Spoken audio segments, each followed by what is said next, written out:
okay? Okay, I know that it's siesta time, but we are here to work. So let me to introduce you to Father Christie. Very short.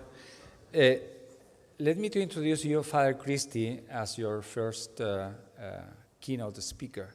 So Father Christie, of course, is Jesuit, is the Secretary for Higher Education of the Society of Jesus and chair of the International Association. He came to this position with a long and rich series of academic and administrative experience. He has been the director and professor of decision sciences at Shaver School of Management, Jamshedpur. I don't know if I have a good pronunciation in English. In one of the leading business schools in India. For nearly 2 decades, he was associated with Loyola Institute of Business Administration, LIBA in Chennai, as professor, dean, and director. And for many years, Father Christie was involved in the administration of his province in various capacities. Governor, coordinator of ministries, province development director, acting socius of the provincial and local superior.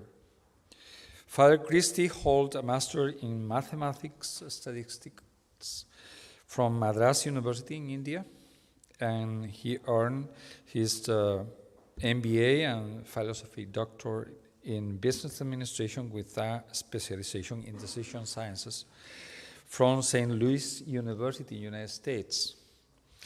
With his expertise in strategic planning and evaluation, he has been involved in numerous studies both in India and abroad on such topics as province apostolic planning, diocesan pastoral planning, and the Ignatian Scholar Project, and evaluations of institutions, programs, and ministries.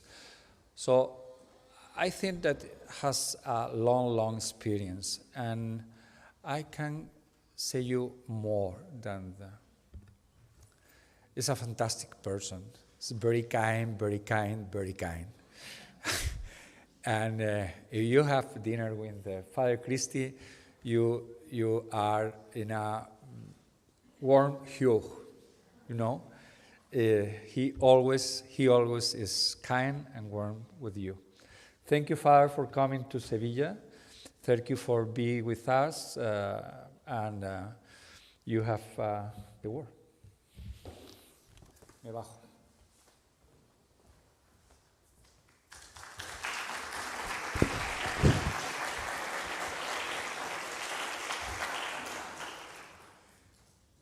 Thank you, Gabriel, for your introduction.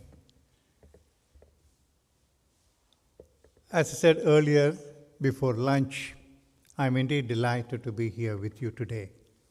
It's the first time for me to be a group like yours, which is very critical for networking and collaboration. And I was also happy to learn from Borja and others. It's the first time that we have representations from Africa, 6, and quite a few representations from Asia and every other place. Nice to see people from Australia, Japan, Korea, and to the States. I think all over the world we are represented here. Borja also asked me, I'm working for Borja here. Huh? He asked me to share something about the assembly at Boston. So I will have 3 parts in my presentation. First part, I will speak about Boston Assembly, what led us to Boston Assembly, and what we plan to do after Boston Assembly. The second one is the need for a globalization program like this, a global citizen program like this.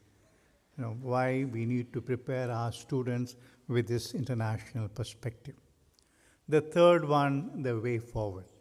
And I would like to hear from you, because I'm not going to take all the 1 hour here, so I will also leave the floor to you. They have put question and answers. I'm not that eminent to give all the answers. I think you have the people here to give answers. We can have interaction. First one is about, this is a number of institutions in the world today. As of today, just a few days ago, the National College of Dublin also became part of us. So we have 180 institutions with various sizes. We have some small, some we have like Guatemala, 30,000 plus. So we have different sizes and different types. We have universities, we have colleges like a British system affiliated to various state universities. We have faculties of theology and philosophy, research institutions. So we have fairly different sizes, different students. Altogether, more or less, we have about 780,000 students we are serving in our higher education institutions today, in 180. So it's a big responsibility for us today to form these 780,000 students. If we have to include part-time, it could be 1 million. So this is the full-time alone. So first of all, I don't think in the world we have any other global organizations like this. We have different religious congregations, different institutes organizing programs, but probably this is the largest global network we could think of, from Australia until all over the 6 continents. I put here 6 conferences, so it's well spread out. And second one is it's a Jesuit brand, and that unites us. So there's no other brand can unite us that strongly and bind us together. We all work with the same vision that binds us together. One of the important objectives of IAJU is to promote collaboration, as I said this morning, between and among the networks of the society's higher education institutions, between and among lay and Jesuit faculty and administrators, and between various apostolates in the society. So one of the important work for me is to promote this collaboration network, and you are here to help me out in this. This is a critical need today, a collaboration. We are in an era of globalization marked by interdependence and interconnectedness, and I think unprecedented in the history of the world. So we are all, whatever they say is a global village, it means a lot to us. And by collaborating, also we complement each other, and resulting in greater synergy. We always say 2 plus 2 is not 4 but 10, when we all collaborate together to achieve that. And I also think that new technology, we have Zoom or whatever technology that we use, is made it more possible for us to get connected compared to years ago where we have to travel so long and so on. I think there's a critical need today. And based on this objective of collaboration, the last 3 higher education assemblies focused on this. As you could see, the first one in Mexico in 2010 was focused on networking Jesuit higher education for a globalizing world image. Second one in Melbourne in 2015, expanding the Jesuit higher education network, collaborations for social justice. Deisto, transforming our world together. So as always, this is an important focus of all our assemblies. And Deisto Assembly is once again, we wanted to discern what direction that Jesuits or Jesuit Higher Education Ministry should take in future to achieve this. In Deisto Assembly, we came out first time the IAJU was born. Now that was for Jaime was there. I think everybody, a lot of people were there, and as the birthplace of IAJU, Deisto Bilbao.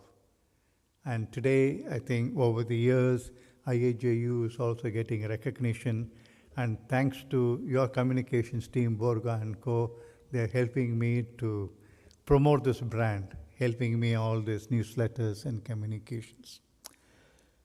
We came out with a strategic plan of how do we promote and what future directions we take. And some of you were present in Deisto.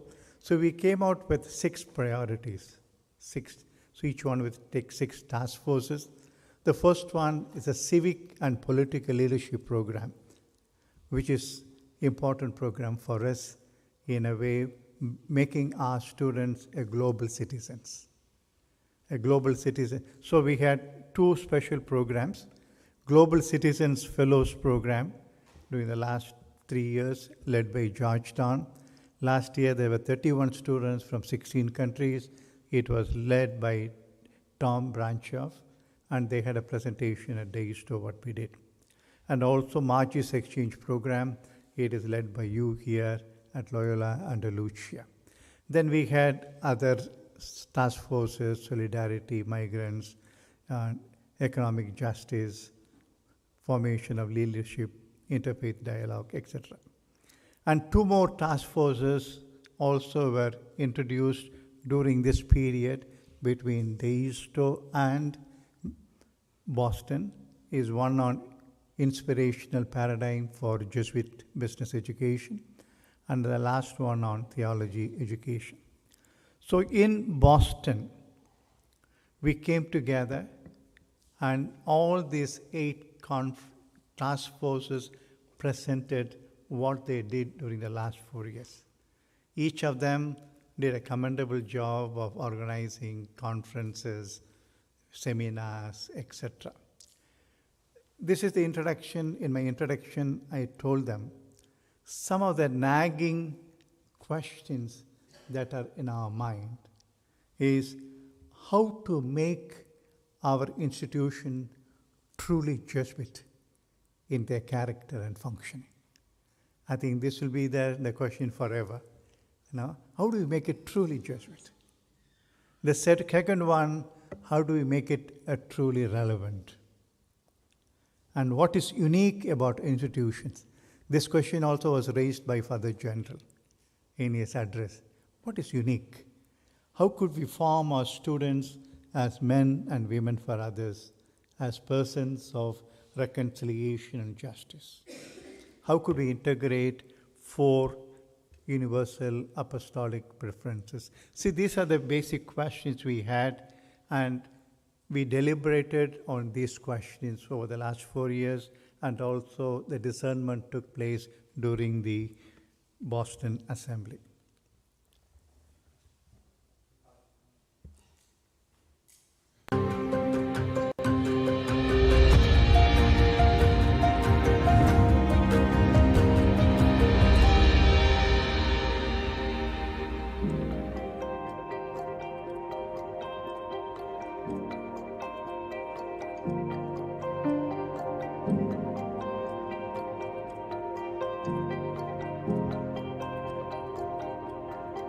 My dream for Jesuit Higher Education. My dream for Jesuit Higher Education. My dream for Jesuit Higher Education. My dream For Jesuit Higher Education. My dream for Jesuit Higher Education. My dream My dream for Jesuit Higher Education. My dream For Jesuit Higher Education. My dream for Jesuit Higher Education is that we are all one global community.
My dream for Jesuit higher education is that it will be a higher education of depth and of liberation.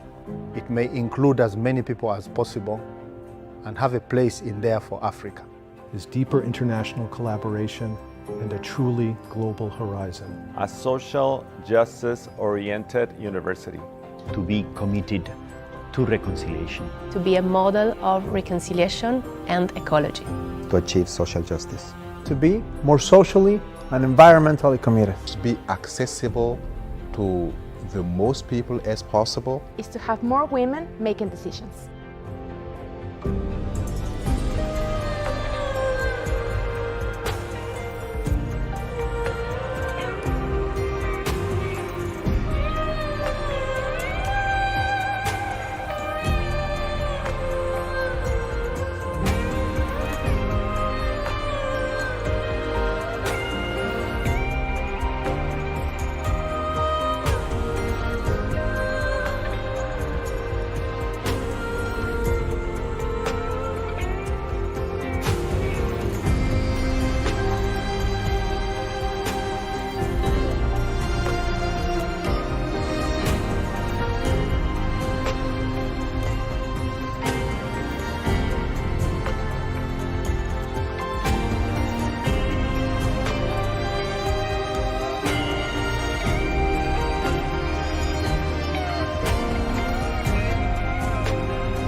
My dream for Jesuit higher education is to better engage the global network. To help students to achieve their dreams.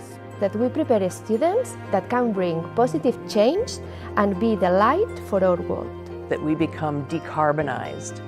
Is that we continue to form students as heart-filled activists in the world for the betterment of our society. Our institutions become instruments at the service of the humanity. Is that we can conscientize our students about the realities of the world that we live in, encourage them to become agents of change to make the world a better place. To transform lives and heal the planet.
My dream for Jesuit higher education is to never forget its mission.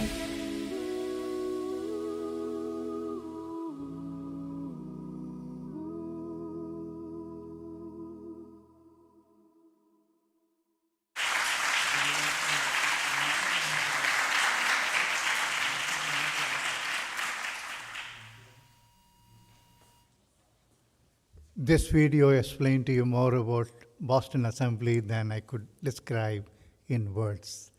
And this is what we did in the Boston Assembly. What are the directions for the future? We'll continue to focus on these 8 priorities, including global citizenship. In addition to that, we plan to have task forces on democracy under threat with Nicaragua, or we have Venezuela, Peru, all those problems. And we also had a pre-conference on that. And we also plan to have one more task forces on Ignatian spirituality in line with our first UAP. The last one, there's a lot of suggestions have come from various groups. I am putting them together and we will decide in the next board meeting. So I'll also discuss with Father Gentil how do we proceed. So this is basically what we plan to do that. Now the second part, I feel that there is an increasing need for training our students as global citizens today than earlier. First of all, there is a problem of increasing nationalism around the world, where they say they want to give importance to my country than anybody else. Like we have India, we have Modi, we have Trump, we have Erdogan in Turkey. So we see this threat, I would say, of nationalistic outlook. And unfortunately, the children who are born today will be born with this idea of nationalistic perspective. So it is our duty today to bring in this international perspective. In addition to that, there's also certain hostility, animosity towards the other. In India, for example, they say Hindus for India, India for Hindus. There is certain animosity, hostility between Hindus and Muslims. And this type of hostility we see everywhere, maybe based on color, based on ethnicity, based on language, based on the nationality. Like today we hear the papers, between Republicans and Democrats in India, in states. They are all against the policy of migrants. So they are from the Republican states, they are busing all these migrants to the Democratic states. I mean, I don't know, the crazy idea, no? So these are the otherness. We don't want to accept people from outside. And people don't realize, sorry for the Americans here, they don't realize all of them are migrants at some time or other.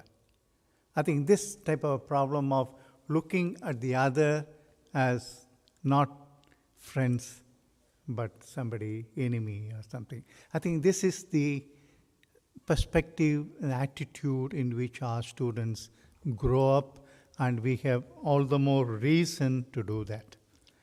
And as part of the integral formation of our students, as we always say, that's what Ignatius wanted it. He wanted it at the head level is knowledge, to know, at the heart level for affective level, and at the hand level of skills and professions. It's more intellectual, spiritual, social, and everything. So Ignatius was looking at the integral formation. If we want to focus on integral formation today, I think we can't think of anything else than this global citizenship program. I think that we need to focus on. I think that way I see that an important perspective that we need to have our students respect for others, other religions, cultures, countries, etc. What is a way forward? As I said, we are in a privileged position. We have 180 institutions. We have the Jesuit brand, which unites us all. And this is the perspective we have. And we are also an international organization from the inception of 1540, the Society of Jesus. Even before it was recognized in 1540, St. Francis Xavier left for India. So from the beginning, the Society of Jesus has been an apostolic body of international body. I think we belong to that international organization from the beginning. So that, I think, helps us to have that international connection. I think that has brought us together here. We are an international organization to that. And there's also been a collaboration at the professional level. We have Frank here, who's a executive director of IAJBS of business schools. And we also started the engineering schools together. We plan to start maybe professional schools of public health, maybe theology departments. So I'm looking into various professional groups, which makes this collaboration much easier than doing at the university level. So that is one way that we are looking forward. And also, I think I need to promote this collaboration within each conference, within India, within Asia Pacific, within, say, Africa. Before we go out, I think that is also that we need to look into that. I think there is some strategy that we need to work on that. And I have been, as a president of a business school, nearly 15 years. I was also involved as an international officer for business school. One of the things that I learned over the years, if you want to attract other business school, it should be always some win-win situation. It's not always to get something, but what we give. So only when you thought of win-win, we'll be able to attract many more people into the fold. And I also see that there is a greater need when the new institutions are emerging in Africa, in East Timor, some of those countries where there's a greater need. I think we need to show our solidarity. I think this is what I think Father Gentil was mentioning in his speech, that probably the speech is with you in your bag, and he is asking for a greater solidarity among us to help each other, because he says that we are too focused on our own institutions and our own growth. I think we need to look outside and beyond our institutions, and we are all one, how we could help each other. Because I don't think we can have salvation alone. We can have salvations together. So I think we need to work on that. I think how we can do it, show our solidarity, I think we should also discuss. But I don't know. I think you as people, experts in this area, could suggest how we could show that. We also have institutions like St. Joseph Beirut, who are in deep distress. We have institutions, I said, in Nicaragua, in Latin America, because of problem of democracy. So there are a lot of institutions like us. And this morning, I was very inspired by the prayer service at the Kirker Network. They started with 1 Corinthians 12, we are one body. So as I think we, as 180 institutions, we are one body. But unfortunately, sometimes what right hand is doing, the left hand doesn't know. I think that type of solidarity we need to bring in. Ignacio.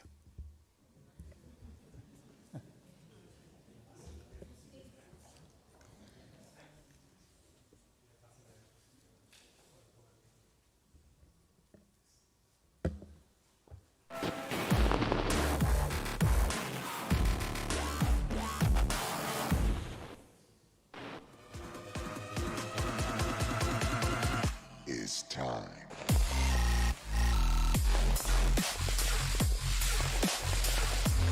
It's time.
film doesn't speak about St. Joseph's Beirut.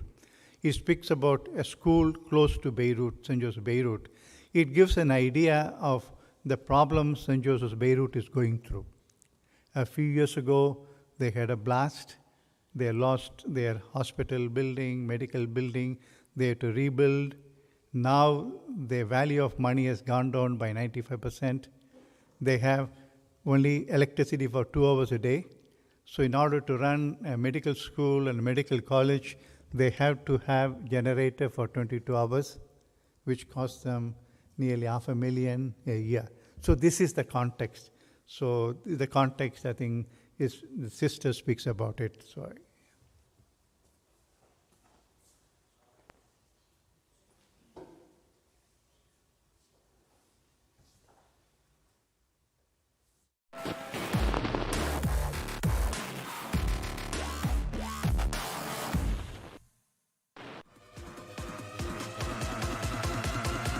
is time.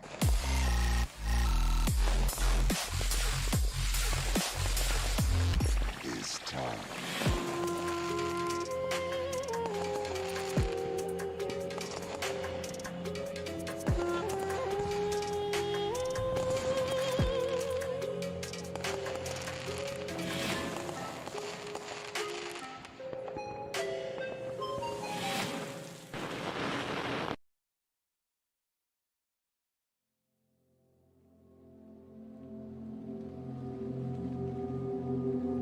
نحن شعب بعده ممسك بالحياة وبعدنا ممسكين بالأيام تبعنا وبعد بدنا نجي على المدرسة رغم كورونا ورغم الانفجار ورغم الأضرار ولو عم نشتغل اليوم بصف ما فيه شباك ولو يمكن اليوم ما في كهرباء ما في LCD بروجيكتور كلنا بعدنا ممسكين بإرادتنا إنه نكمل المسيرة تبعنا.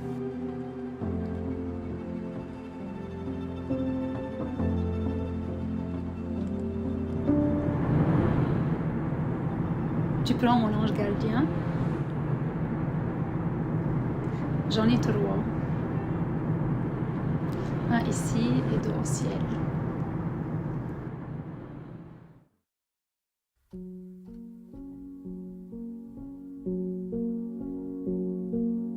أنا سر كارولين الراعي من راس المعبر. أنا راهبة من راهبة القلبين الأقدسين. صار لي 25 سنة وحالياً مديرة بسنكر وبوشري.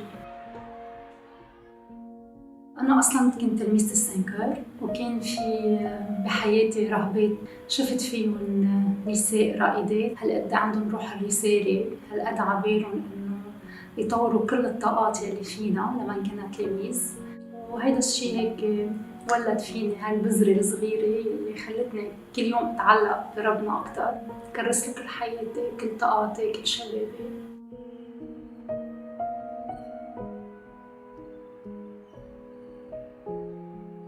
طفل إذا ما مسكته بإيده ما بيتعلم يمشي. اليوم بدك تشتغل بقطاع التربية بدك تعرف إنه أنت مش عم تشتغل لليوم، أنت عم تشتغل لحتى تزرع وتحصد بعد عشرات بل مئات السنين. الروحانية الأغناطية مسيرة كتير حلوة إذا بدنا نجمعها بالتربية. والأغناطيوس أول شيء بيقلنا إنه الإنسان هو كتلة أحاسيس ومشاعر وجسم وعقل وذكاء، ما بياخد جزء بس من إنسانيتنا، بياخد كلية إنسانيتنا، وهذا يلي نحن بنعمله بالتربية، بنشتغل على جسمهم، بنشتغل على عقلهم، على ذكائهم، بنشتغل على مشاعرهم، على علاقاتهم. هذا يلي بدعينا لقاله القديس أغناطيوس يلي بيسميه المزيد، الماجس، دايماً الأبعد، الأقوى، الأعمق، الأجمل. بدعينا دايماً أنه نتحدى ذاتنا، نطلع من حالنا لحتى نعطي كل الإمكانيات يلي عنا لحد الوجع، لحد قمة الحب.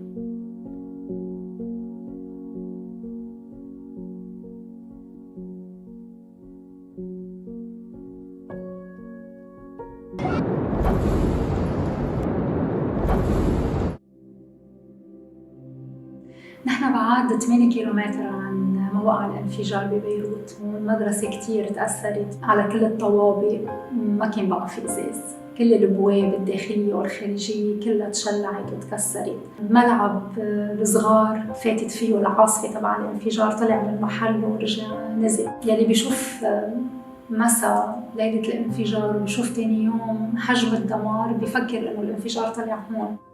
شراره صغيره اليوم ممكن تدمر مدينه، ممكن تدمر عيال باكملها. نحن اليوم بعد سنتين من الانفجار بعدنا لهلا ما خلصنا تصليح. من بعد الأزمة الاقتصادية الإمكانيات المادية كتير ضئيلة، حجم الأضرار كان كتير كبير، لأن اليوم كل الناس تعبانة، الأهل تعبانين، الأساتذة تعبانين، الموظفين تعبانين، حتى التلاميذ، حتى الصغار هن تعبانين، لأنه عم بيغبوا تعب من وراء الناس اللي عايشين معهم وحواليهم. بيجوا على المدرسة مش قادرين يلبسوا كوستيم مرتب، مش قادرين يشتروا حتى الكتاب، مش قادرين يشتروا ديفايس اللي معقول يشتغلوا عليه. مش هين التحدي كتير كبير انك اليوم تضلك عم بتضخ شغف، تضلك عم بتضخ قوة. يمكن بوصل باخر النهار مستنزفة كل القوى تبعي، بس بعرف انه بكره احلى طالما انا ممسكة فيه وهو ممسك فيني. ما في شيء رح بخليني انهار. لما بشوف ضحكاتهم، لما بشوف فرحهم، لما برجع بسمع أغانيهم على الملعب، لما بشوف مسرحياتهم، بشوف مشاريعهم، هذا الشيء بيرجع بخليني أقول بيستاهلوا. بيروت بتستاهل، لبنان بيستاهل، كنيسة لبنان بتستاهل، كل شاب وصبية اليوم بيستاهل إنه يعيش بعالم بيحقق له كل طموحاته وكل أمنياته، بيجعله اليوم رجل أو امرأة واقفة على أجريها قدام الله وقدام الناس.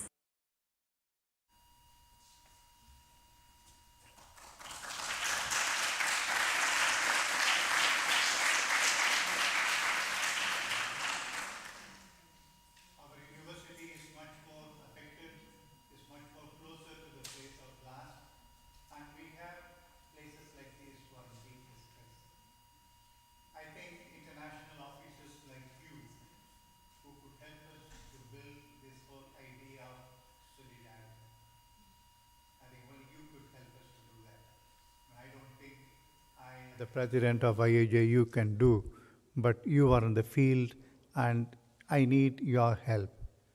But this is from Father Colvin Bach, tomorrow's whole person cannot be whole without an educated awareness of the society and culture with which to contribute socially, generously in the real world. Arthros also talks about generosity in his paper. Tomorrow's whole person must have, in brief, a well-educated solidarity. The success of our education is how our students become. I think we have an important role to play, and I don't think I can rely on than you. Because I think we need to think outside of our own institutions. Each of our institutions, I also been head of the institutions, and when you are there, we only think of our institution.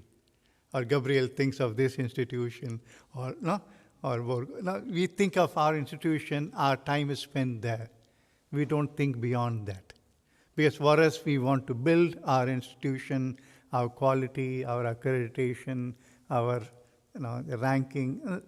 We are focused and rather we are preoccupied, I would say, rather than obsessed. We are obsessed with that.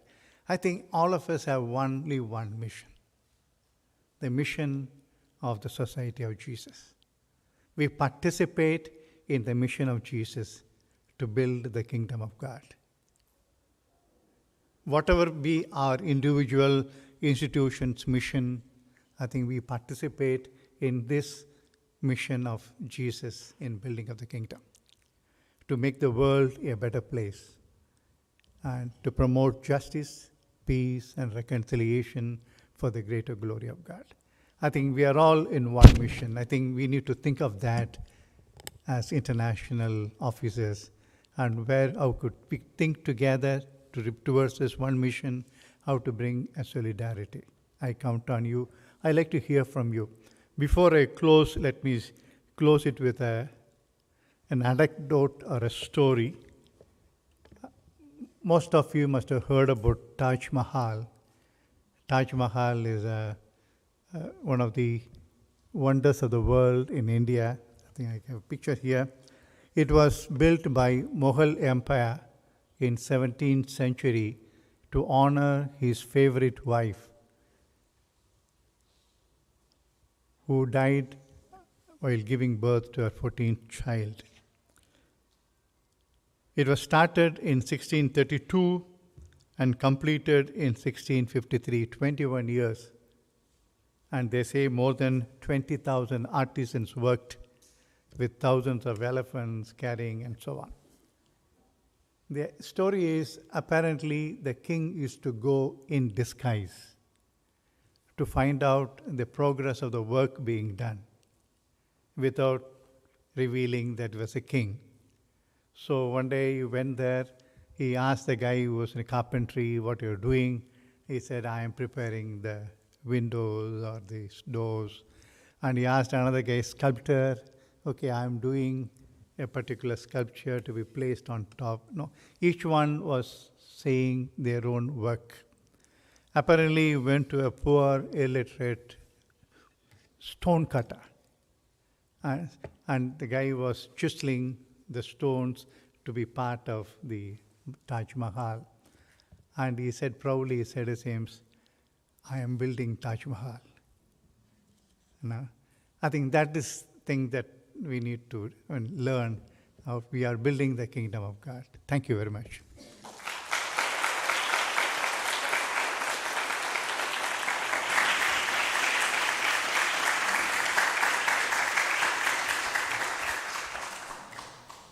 Over to you now.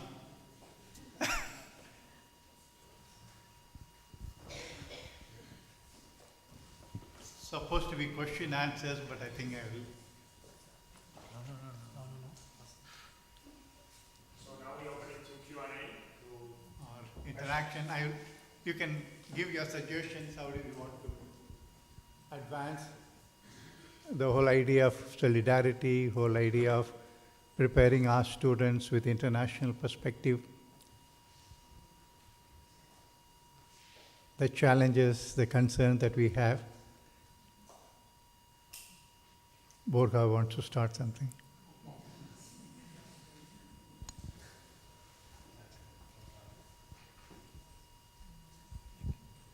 Yeah, my question is if we look to ourselves on the outside, what is society expecting from a network, or what could be the achievements of a network, or what are other enterprises or networks of institutions trying to do? So like having a reference outside ourselves or to what we can get.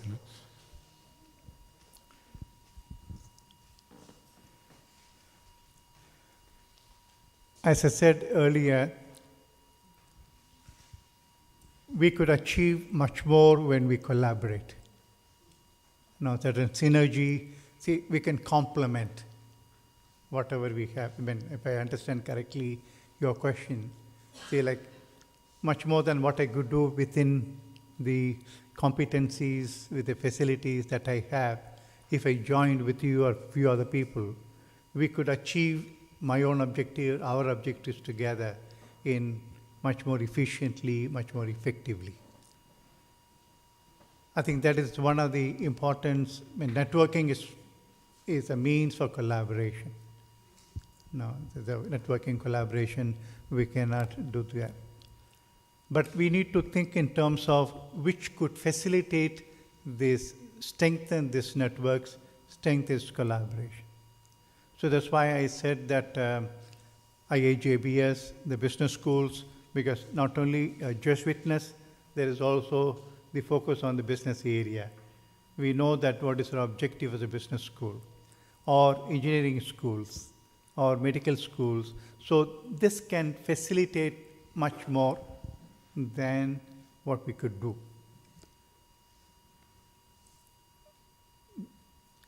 Beyond that, what I talked about solidarity and so on, I think we need to work much harder towards that. I think much harder. Each of us need to work really hard to bring in certain solidarity, how we could be of help to one another.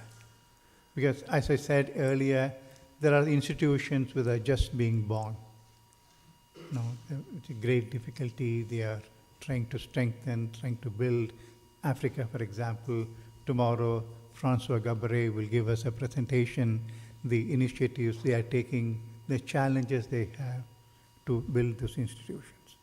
We have institutions in East Timor or Burma or Thailand.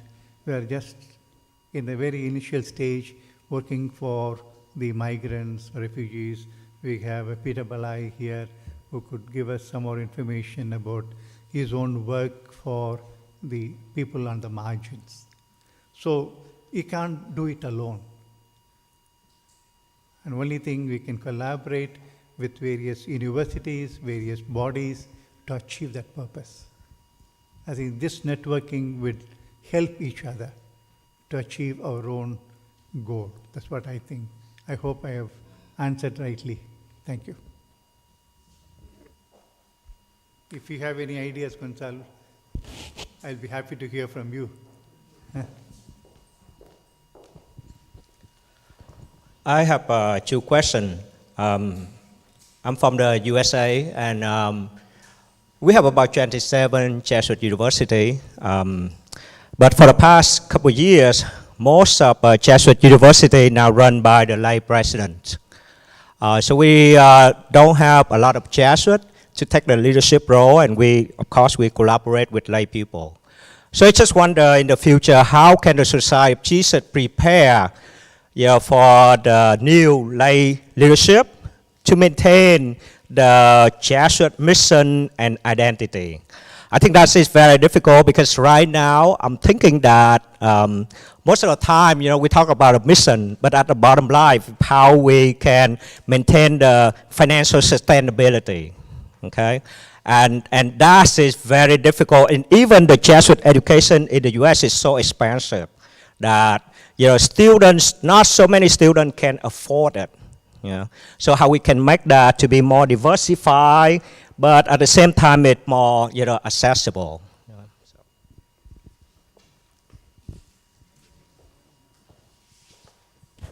I don't think I can answer all your questions. You may know better than I, but the decreasing number of Jesuits around the world has resulted in this change in the leadership role to the lay people. When we met 5 years ago at the ISTO, I was telling Father Jaime, out of 27, we had only 5 lay people. And today, the other way around. Within 5 years, we have only 5 Jesuit presidents today. I don't know how long it will last. However, having said it,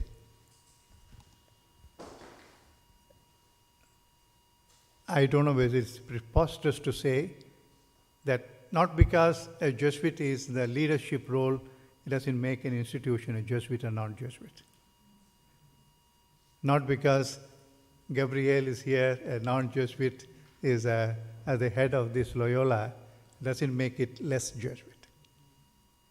All that we need, the right focus, right perspective, the right mission for which we stand for.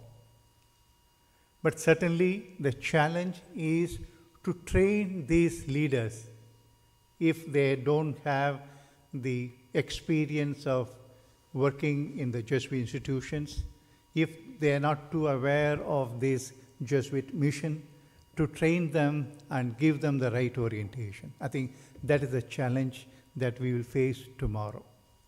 But I think some of the lay Jesuits are more Jesuit than Jesuit themselves. So I don't think the future is bleak, but it's God's work, and if God wants it, He will bring it to fulfillment. That's what I could think of. If you have anything else, any other idea, let me know. But other than that affordability and so on, that is a local problem. No, I was at St. Louis 3 weeks ago after Boston. And as you know that what you said is true, that many of the Jesuit institutions are very expensive, and unless you give scholarship or you give some help, I don't think many of them could afford to come. The president said, Father, the students want all these facilities. Now, when they come here before choosing the university, they don't look at what is the academic program I have. They look at the facilities first. So we need to provide all these facilities. I mean, even justify it, no? That makes the more expensive, but I don't know beyond that. No? I think you could enlighten us. No?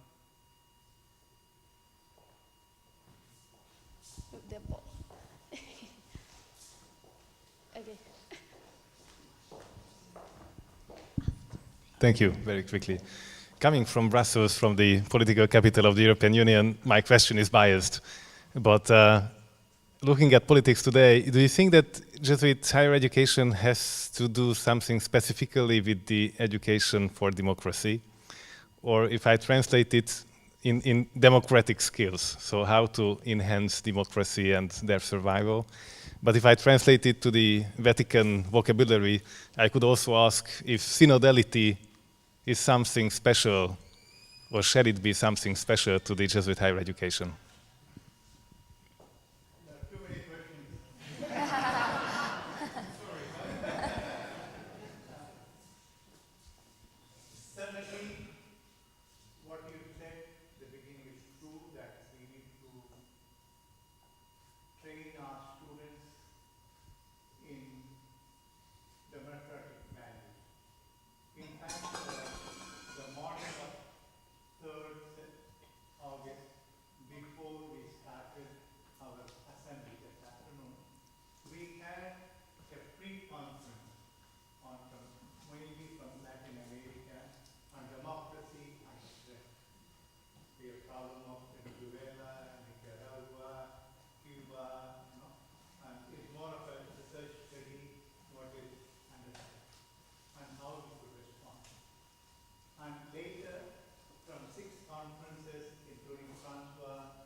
Okay. Oh.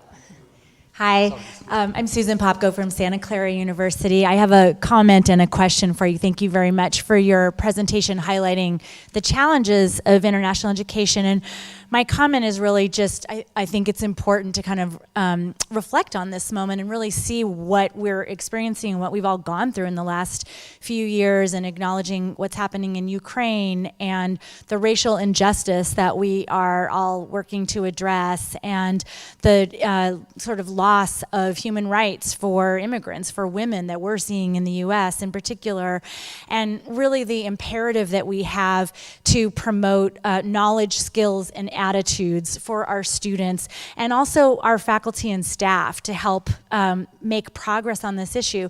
I think, you know, in the US, we have 10% of all US students study abroad. And so I think historically a lot of global education has focused exclusively on mobility, but it's quite clear in the face of the racial injustice and the loss of democracy and what we're seeing that that is an insufficient methodology to carry out our goal of global learning. Which brings me to my question to you, which is, what would you say to a university president struggling to manage global sustainability issues, racial injustice, and global paradigms, all thematic concerns? What would you say to a president to help presidents move beyond mobility toward really global learning that we're all trying to achieve? Thank you. You want me to motivate the presidents to want this?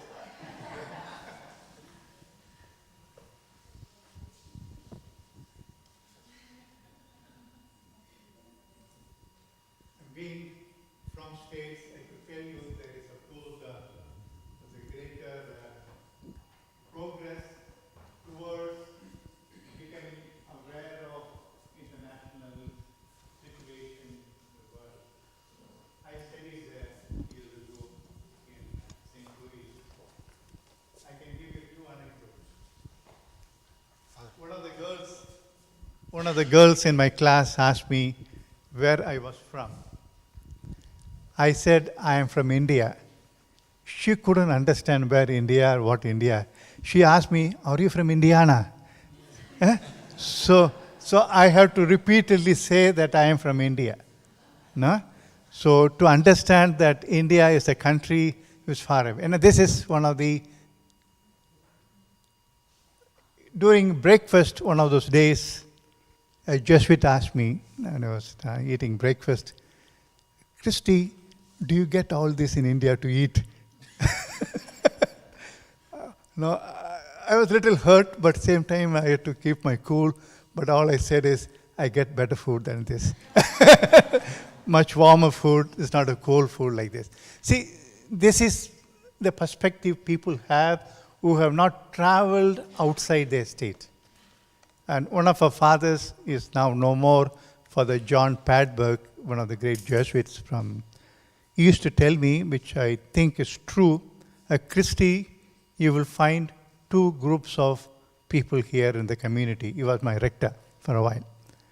People who had gone outside states, like had experience of having lived in Africa, India, or Latin America.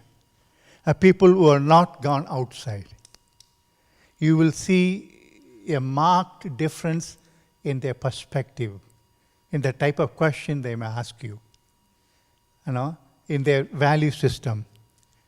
I think I still believe the value that you could add to the students. When they go out, it's not only, I remember when I was asked my provincial to look for a place to go for studies, I was seriously considering to study only in India. Now, there are a couple of reasons. One is my father died only a few years earlier. That I didn't want to. My mother was alone and so on. The second one, I thought that probably too nationalistic, saying that while it's available in India, why should I go? A couple of my friends, one of them is a former provincial, he said, just for the experience of living outside, you should go. And I believed it. It not only helped me to have a deeper understanding of other cultures, but it also helped me to appreciate my culture. My being an Indian. So if I'm here today to have a global perspective because of my experiences of having lived outside. I think what you say is very true, that you need to work towards that. And that way, I think what you are doing is an important work. I hope I have answered. Thank you. Francois, then you. Okay. Well, thank you very much, Father. So at the beginning of your talk, you did mention that for the first time, we have a strong presence of African institutions, and I want to thank President Gabriel and Borja and all the team for their support, allowing us to be here. In your talk, you mentioned the importance of solidarity, but also with a business and economics background, you mentioned that for exchange to be sustainable, you need a win-win situation. My question is, from where you stand today, overseeing higher education within the society, what are the trends that you see in each region, trends that we can, or strengths also, that we can build on to favor exchange and, I would say, mutual beneficial exchange between the regions or among institutions? What do you see in each region that we can build on so that exchange can be mutually beneficial? Thank you. I don't think I could answer your question more comprehensively. You are an international economist. You could answer better. As an Indian, as much as I want to know about America, an American student should also know about India today, about the developing countries. If we have to understand the international economy, international business today, at least at the business level, I could say that we need to understand each other, both developing countries and developed countries, understanding what's happening in China, for our own businesses and so on. Africa, you could bring in the richness of your cultures, onto the board. I think that is one of the diversity you have in Africa, the richness. I think Father Adolfo Nicolas used to repeatedly say that. I think you need to bring in this richness of cultures into the whole world where you could contribute to understand the culture and how we could work and live together. I think that I'm just giving an example of what Africa could do that. But I used to negotiate from the Indian perspective, saying that India is an emerging economy, that a developing country should also know about emerging economy to have an experience. But now today, at least from the business perspective, there's no business is local business. Every business is international business. Today, like we have in India, the motorbikes, the companies are all at standstill. Or most of the cars in America stand still because of the lack of chips availability from China. So we are interrelated today. So interdependent today. That's what I mentioned to that. So we need to find out the strength, and we need to play by that.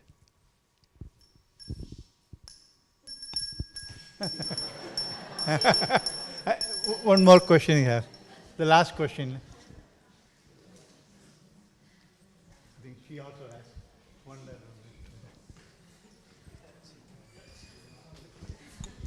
Thank you. I just wanted to go back to the previous intervention of Susan regarding the struggles that we have during the pandemic. And you were saying before that we can achieve much more when we collaborate. And I think that among our networks, there's a lot of best practices that we had during the pandemic.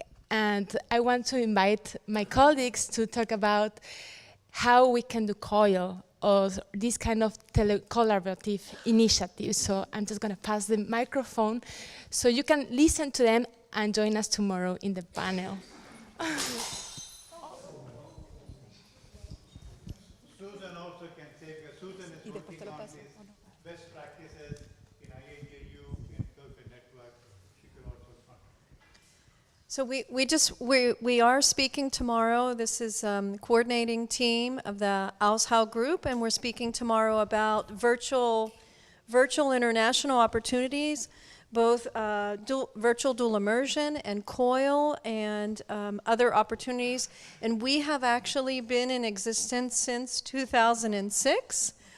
We are a unique network, but we have totally grown out of, organically, out of a collaboration between two professors. And now we reach over 46,000, we have reached over 46,000 students, involved 250 faculty members in the US and Latin America.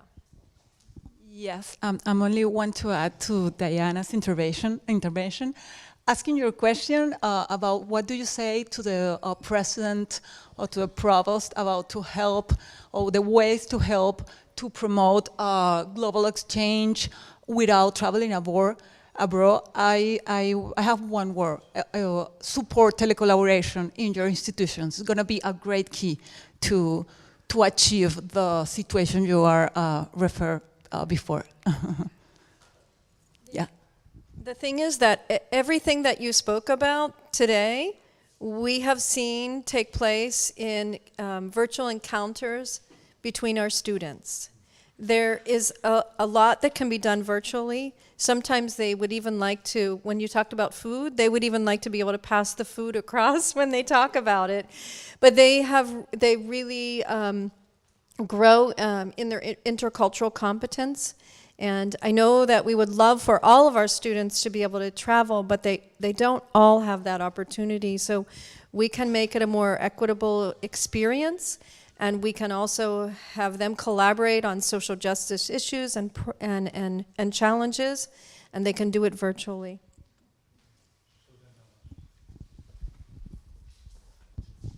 Thank you, Soshni. Yeah, the best practices in Jesuit Higher Education is a global joint project that we are coordinating, the Kidhead Network. The basic idea is that, to exchange, to create a platform and a space where our faculty member and staff can exchange the best practices that they have developing in learning and teaching, in management, and research. So we have published right now, so far, 3 issues. The first 2 ones were on pedagogical innovation. We published an article about the household call, and in nation pedagogy. And we just published an issue on reconciliation. We use a lot of webinars for the best practice project, and we presented a proposal that we discussed in Boston with a small group that moving forward to the creation of a learning practitioner community that can move forward on all of these issues, especially on mission integration in our campuses. We have a lot of experience, and we don't have the place for our faculty member that they can exchange. So we believe that AJU have to be a space also for all of our faculty members, that they can reach each other and exchange and have further discussion about these best practices. Thank you for your presentation.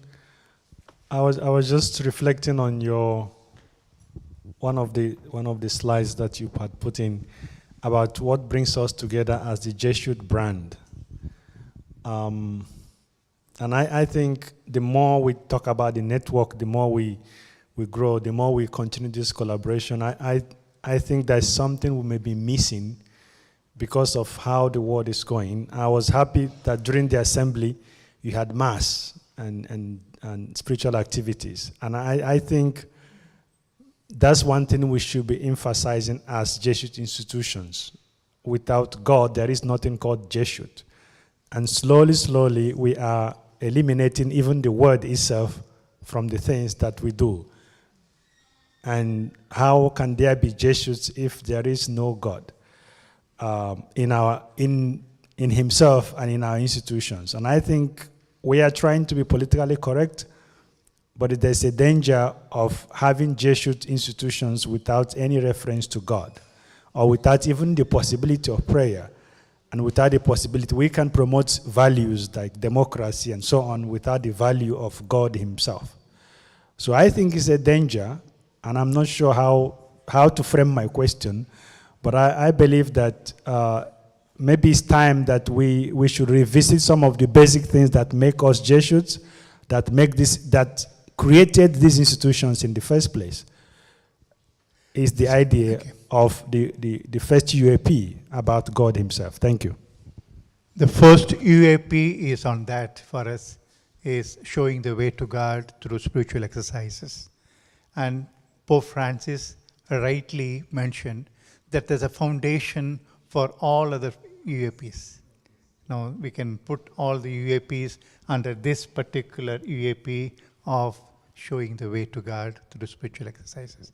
So that's the reason also we started this task force on spirituality, Ignatian spirituality, to promote and to bring in all the resources available to train people. We are talking about training the lay leaders in Ignatian spirituality. So we want to bring in all those available resources to help all those people involved in the Jesuit education to understand our Ignatian vision based on whatever I said is that building the kingdom of God. We have come here to join, participate with Jesus in his project of building the kingdom. I think nobody, I don't know, none of men, we are living out God.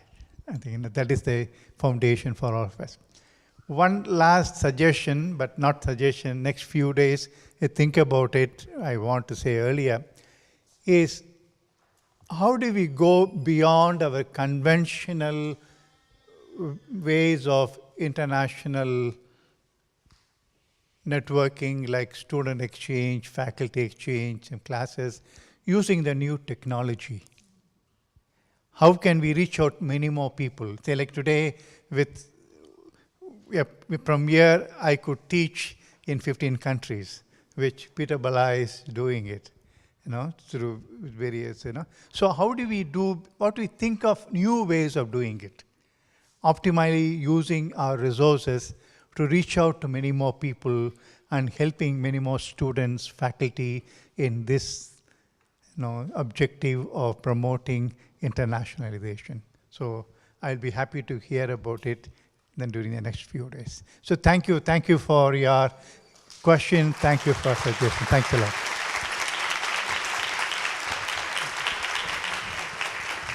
Thank you. As you can see, he need Hugh. Why?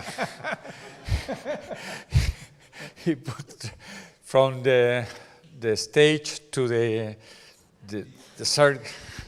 You're very close. Thank you very much. Thank you. Thank you, Father. Thanks a lot. Thank you. Let's continue with a small break. Yes.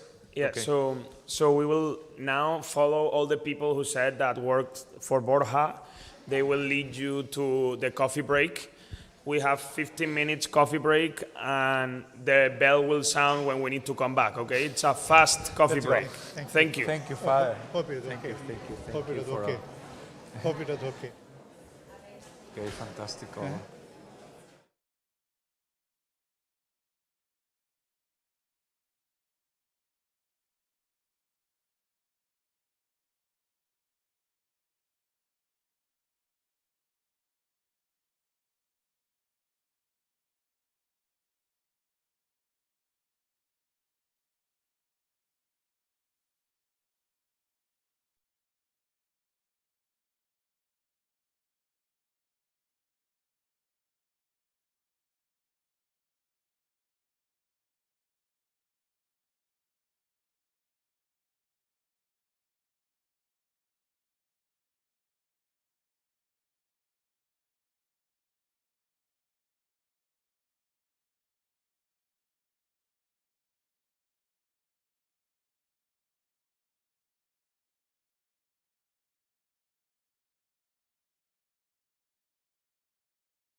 Good afternoon.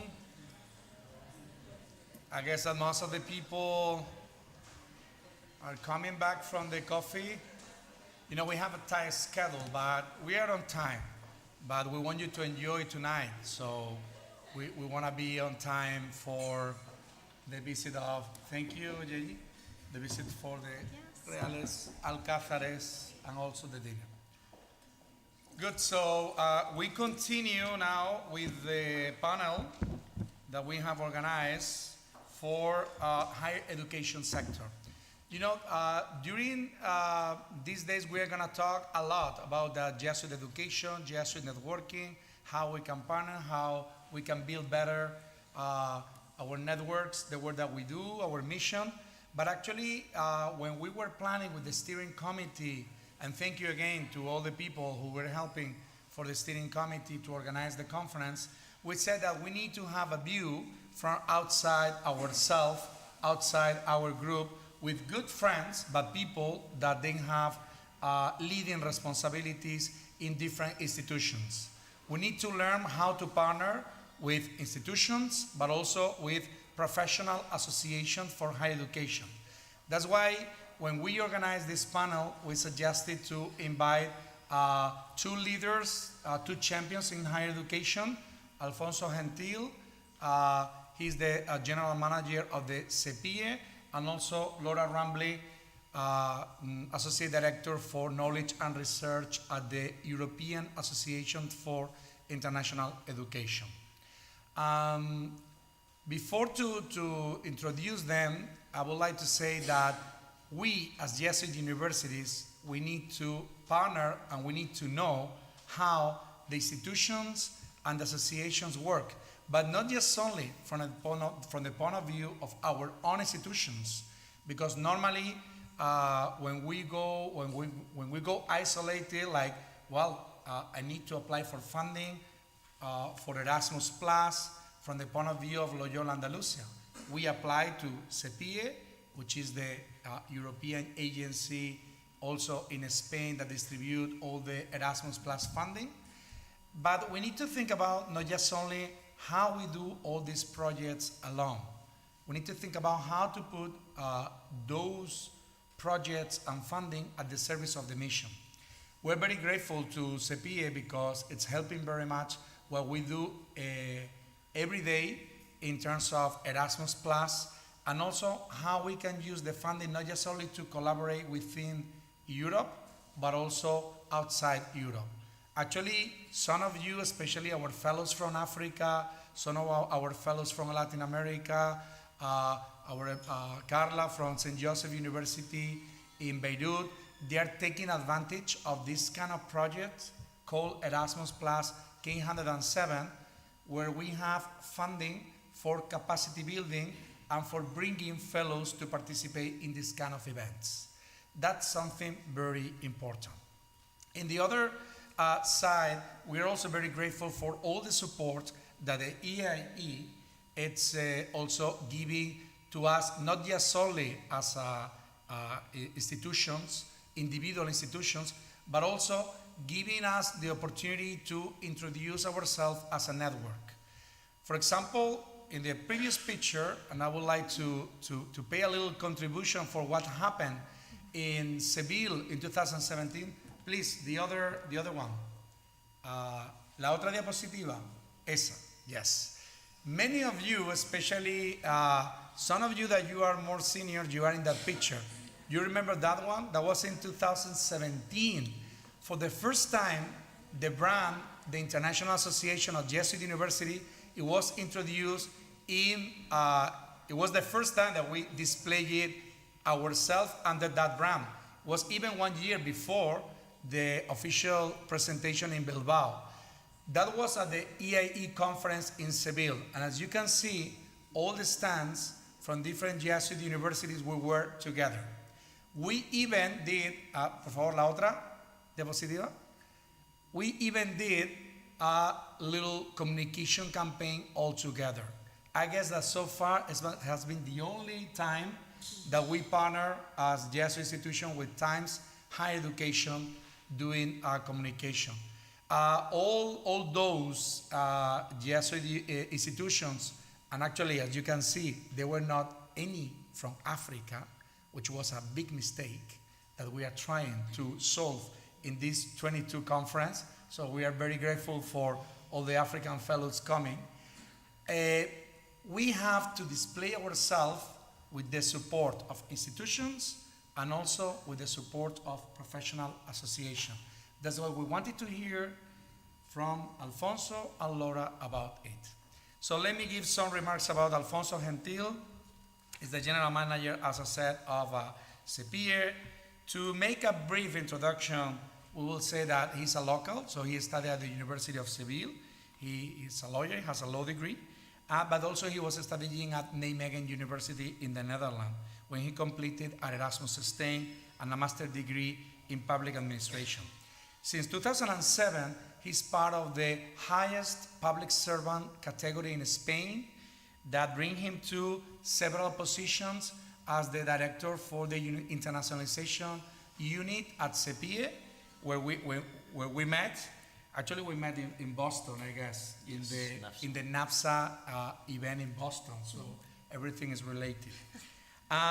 In addition, he has previously worked for many foundations at the Ministry of Culture and also with the Ministry of University. The recent appointment, which is kind of important, is the general manager of Sepie. He's also collaborating at several boards as a very top public servant from Spanish administration, but also in coordination with the European Union. He is leading the national agency that distributes the projects for Erasmus+, and also he's responsible for the promotion of a study in Spain.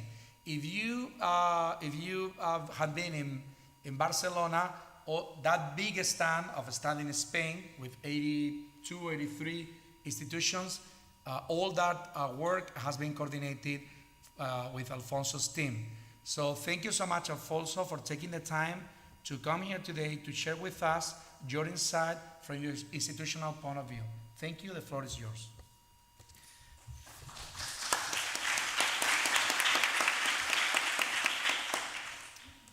Thank you very much, Borja. It's a great honor and a pleasure to be here with all this network of Jesuit universities. It's also always a pleasure to come back home because I'm here. I'm from Seville. I'm afraid it's not possible for me to be tonight in the Alcázar with your wonderful visit there and the dinner, but I hope everyone here can enjoy the visit and our outstanding city, I must say.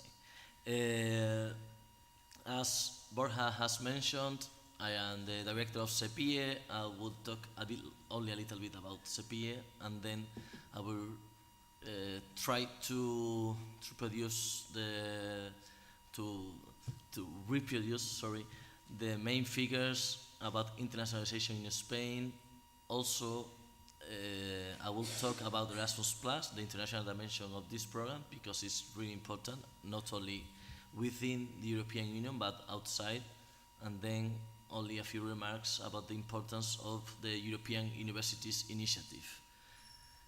First of all, Sepie is the national agency, as Borja mentioned, for Erasmus+ in the fields of education and training. So we have two hats, two bosses. On the one hand, the European Commission, because we are a national agency, but on the other hand, well, we are an agency dependent on the Ministry of Universities of Spain. And in our council, there are representatives from the Ministry of Education, Ministry of Foreign Affairs, Ministry of Labor, and Ministry of Universities. So we are the national agency for Erasmus+, but also we are the national agency for promotion of higher education in Spain. So we are dealing with the brand of Studying in Spain brand, and also we are part of Studying Europe project as another national agency. So our main values are our European spirit. We are really open to talent. We are working a lot on modernization and internationalization, innovation and good practices, transparency, dynamism, responsibility, etc. We are the first administration in Spain branded by the very many important stamp for quality because and efficiency. So there is a very typical one for companies and enterprises, but not in the general administration. So we are really proud of it.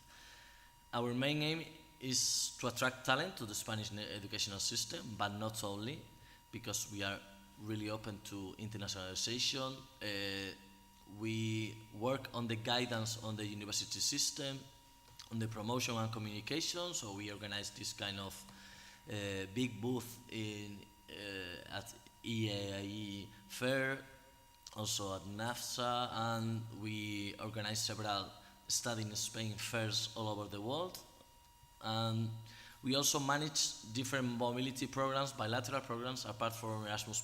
We are working with 4 or 5 countries in Latin America mainly, Argentina, Uruguay, Paraguay, and Brazil. And also we worked with China, but nowadays the situation with China is not so easy. And also we, in our guidance to the Spanish national educational system, we produce this kind of flyers, and we give information to all the students and teachers or professors or institutions that would like to have any contact with Spanish institutions. So we are like the bridge or contact point for Spanish higher education institutions. So if you want to meet other kind of institution, please please come to me, to Sepie, to know a little bit more about our system. And so we organize this study in Spain fair. I don't want to talk anymore about this because we are here to listen to all other kind of stuff. Internationalization opportunities after COVID-19. In general, in the world, the evolution of international students has suffered a big increase. Also in Spain, we have passed in the last 25 years from 14 students to more than 200,000 students. If we divide this quantity in credit mobility or degree mobility, of course we have more degree mobility, including all the postgraduate and undergraduate students, but we are really important in credit mobility because we are the first country receiving European students in Erasmus+. And our figures of total enrollment in university in Spain, including international students who already lived in Spain, are plus than 12% of the students, but we are really sure that we need to increase this quantity because international students should be more than the ones we have. And one of the main important programs we deal with is Erasmus+.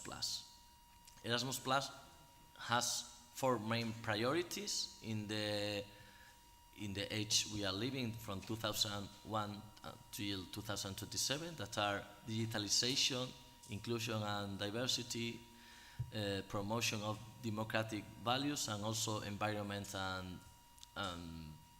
and green.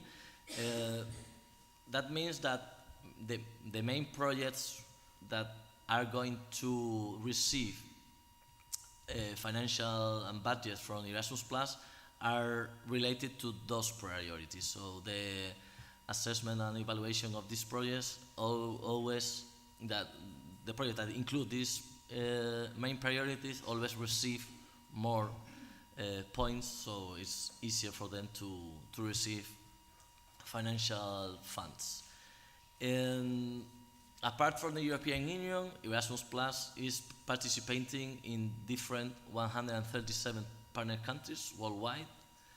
And in the last period from 2015 to 2020, the main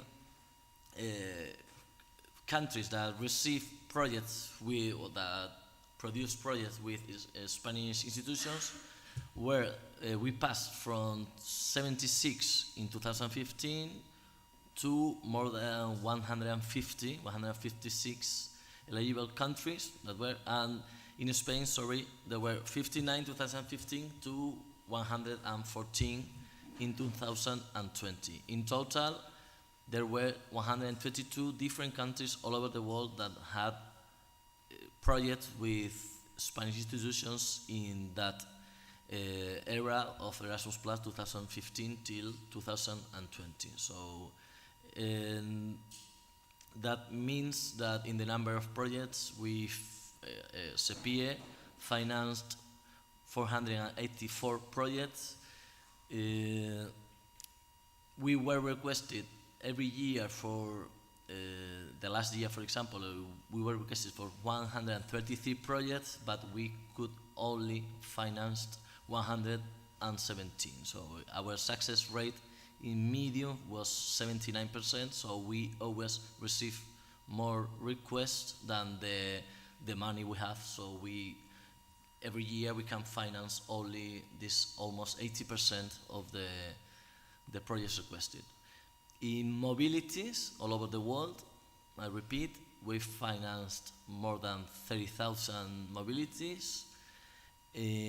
65 of them were incoming students, and 51% of them were for students.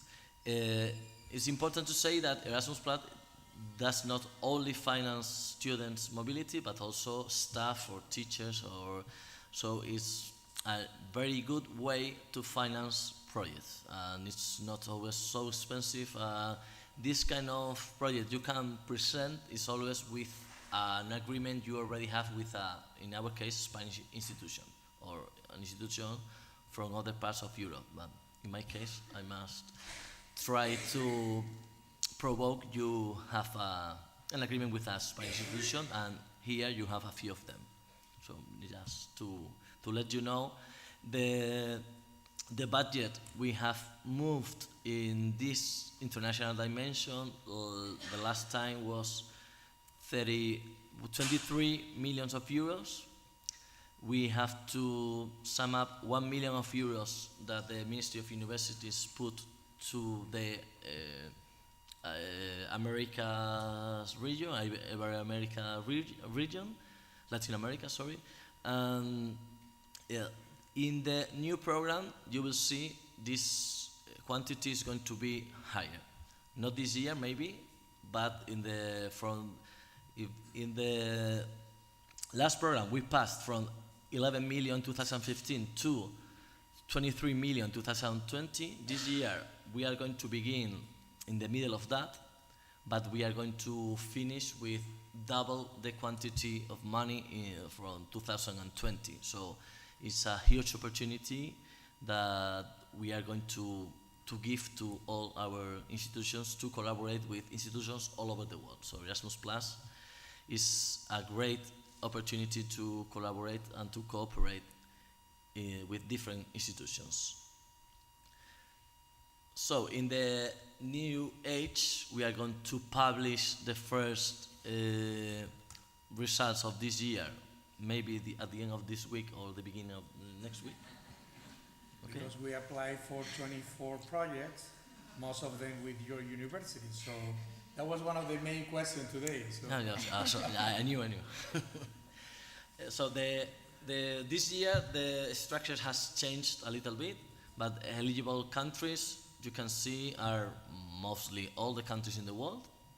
So up in blue there are the European countries, part of Erasmus, but the rest are part of the eligible countries. In Spain we have received requests for 119 countries, so it's more or less all over the world. And these are the distributions for countries. I will let the presentation here for everyone, so you don't need to take pictures. But you can see in the order of the regions, the European Union gives more priority to the neighbor countries always. So West Balkans and the neighborhood East, South Mediterranean countries. So they give more money to projects next to European Union in order to increase the importance of Europe in these countries. It's a question of politics. But our Ministry of Universities always give a little bit more money to Latin America because it's our politics or our policy in this way. Our available budget is with this distribution. The European Union has decided Africa, Sub-Saharan Africa, is a priority apart from the neighbors, so they are giving to every country more money, more than 4 million euros. So in total, as I mentioned before, we were in the middle, so we are going to distribute 18 million of euros in all the countries, plus 2 million euros from the Ministry of University, so we have passed from 1 million in the last years to 2 million. We have doubled the amount of money that the government of Spain gives to the Latin American region. So we passed from the 500,000 euros to 2.5 million of euros. And we have there you can see the requested budget. So we have an excess of demand in several regions that is really, really high, like the Caribbean, for example, or Latin America. We have requested budget for more than 28 millions of euros, and we can only give 2.5 million, so it's obviously not enough. Or in Asia, for example, is more or less the same. We receive requests for more than 16 millions, and we can only give 1.5. But we are working strongly on receiving more money because we have a lot of requests, and we know we are going to receive more money from the European Commission because we are ready to spend all the money we receive. So, and they give you more money to the countries that can spend all the budget they receive. And so the number of applications, you can see that Latin America region is the most important one, with Chile and Colombia and Mexico in the first places. We have here, there are colleagues from all these countries, so I encourage you to continue applying and trying to get partners from Spanish institutions. But US and Canada is another high region, and we would like to have more finance, for more budget for this region. In the less requested regions, we have Middle East, and the most requested one is Latin America. This is more or less the distribution for regions. This is in Spanish, but I think you can understand. And that was all I wanted to say about Erasmus+. Just to finish with my presentation, I will talk a little bit about the European Universities Initiative. This is an initiative very important, again, from the point of view of the politics in the European Commission, because they want transnational alliances that allows students and teachers move from one university to another to create common universities, with group of universities where students can have their own curricula, their own degree, different, but changing maybe with a little bit of flexibility among these universities and changing different kind of programs, studying one part of a program in one country, in one university, and another part in a different university in another country, and maybe mixing with the tools of mobility, without mobility, meaning from home. You can study from another university outside your home. And Spanish institutions has joined the initiative very enthusiastically, because there are a lot of Spanish universities enrolled in this kind of initiatives. In fact, there are 32 Spanish universities, part of different calls of European universities, and 10 of them are coordinating different projects. We have here one of them, Deusto University, is the only one from the Jesuit association that is part of one of the alliances, and I encourage your universities to try to create some kind of consortium of partnerships or networking associations, in order maybe not to have directly an European university alliance, but maybe to try to attend the different calls that we are going to have in the next years, because this is going to be the future.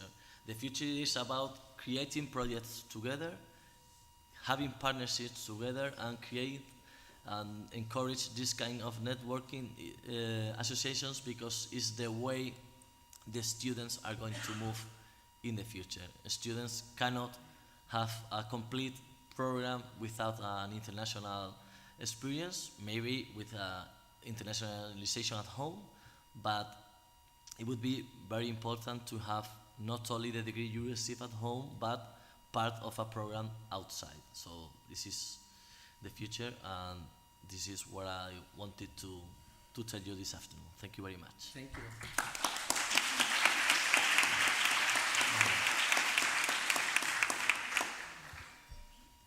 Thank you so much, Alfonso. Actually, for those that you are outside the European Union and you do not have an independent Erasmus charter, the way to partner is through the European Jesuit partners. In Europe, we have a moral responsibility, because we enjoy probably the biggest higher education system with public funding in the world. So we need to mobilize those projects on the benefit not just only within Europe, but actually outside Europe. So all these programs, most of you know about them, but basically you need to partner with an European institution. You need to have a PIC, which is the number. You need to be registered within the European Union website. And through the partnership with a European university, you can get those funding. So let's make the questions afterward. Yeah. Okay, so for the European Universities Network, unfortunately, there's not a Jesuit European University Network under that scheme, but we are working on that. So let's see if we can at least have some of our institutions in Europe participating with that, because the funding in future, it will have a premium access. Those European Universities Network has been defined a little bit for bigger universities with resources, but now in the second wave, we are trying to see how we can make it happen. Thank you so much, Alfonso. That's from the institutional point of view, not just only for Spain, because Alfonso leads the national agency, but he's also in contact with the other agencies. So in Poland, in the Netherlands, in Belgium, in Italy, in France, in every European country, Alfonso has a colleague who manages the European Union funding through those national agencies. So thanks to Alfonso, we can also be in contact with another colleague and another institutions. And it's important for the mapping out. So let's move into Laura Rumbley. Being very brief with Laura. Laura is now the Associate Director of Knowledge Development and Research at the European Association for International Education. We are colleagues because I'm also part of the council of the EAIE, so also I'm somehow an ambassador for that as well. My boss. And it is the biggest professional higher education association in Europe. 3,000 members. So, and we have a biggest conference You've been in Barcelona, 6,300 people attended. This year we overpassed NAFSA, so it was even bigger than NAFSA, which is the American Association. Laura, it has a very complete, comprehensive curriculum because she's been in the Department of State, she's Jesuit alumni with undergrad program in Georgetown, PhD in Boston College, and she's an excellent researcher. The Center for International Higher Education in Boston College, where she was the associate director together with Hans David, is one of the top in the world. So in the field of internationalization for higher education, from the point of view of research, we can say that Laura is within the leading researchers in the world, including the support to Catholic universities. I remember that she helped to coordinate that book where many of our universities are present, Internationalization and Catholic Identity.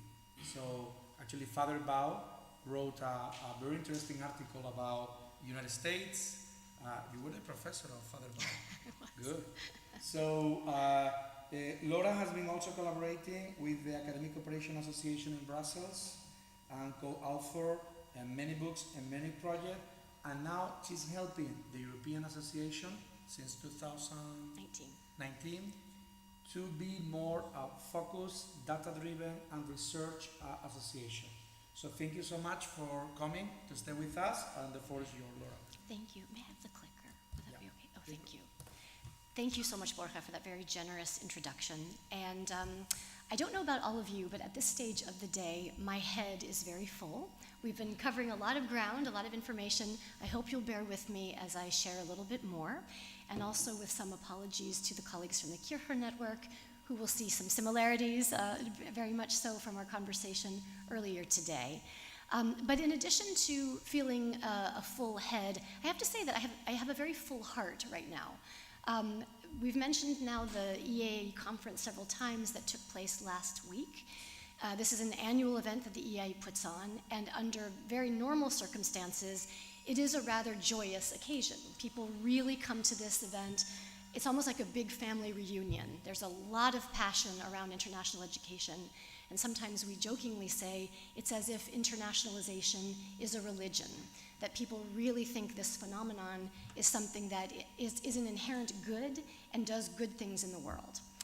Being in the presence now of real faith, a different kind of faith, and to see that this community is so very interested in internationalization is extremely gratifying. I think there's some phenomenal synergies between what's happening within this association and within the association that I represent.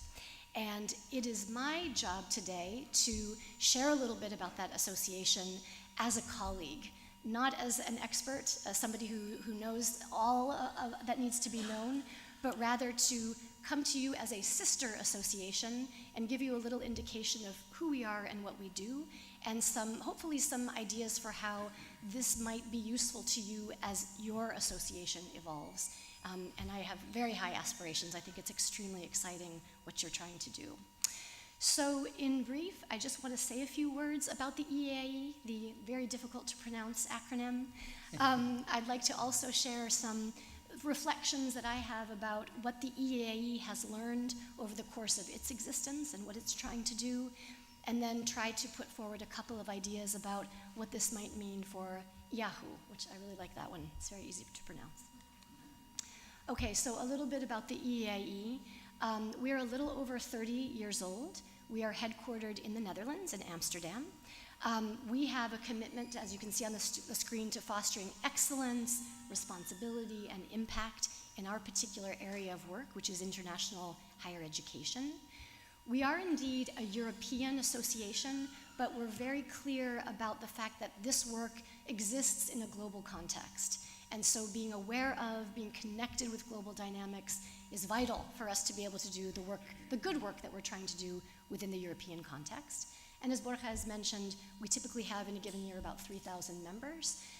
And over the years, a growing attendance at our conference, our annual conference and exhibition, which I'll talk a little bit about in a moment. We often like to put forward this slide that I think helps put even our big conference or our sizable membership into some context. We have some kind of rough calculations that there really is a very large population of people working on international education in Europe. Here at this event, we've seen that there is a little army behind Borja, and at your institutions, there may be one or two or a similar little army, which means there really are a lot of us out there doing this work. Some of us are more visible than others, but that doesn't mean that there isn't this enormous momentum going on within our institutions. And I think very important for us to recognize that and know that this is really a key population to tap into and to support and to guide. So the EAIE has recently developed a strategy that we are hoping will guide us thoughtfully through the next several years to 2026. As you all have been talking about the work of IAJU, the various regional associations, I think it's very interesting to see some similarities of language and similarities of interests and focus. In that, at its essence, we're trying to make the world a better place and trying to use internationalization not as an end in itself, but as a vehicle to do other good things in the world, in the lives of individuals, in the lives of institutions, local communities, national communities, and even more regionally. And in order to get at that good work, it's important for us to kind of order our heads.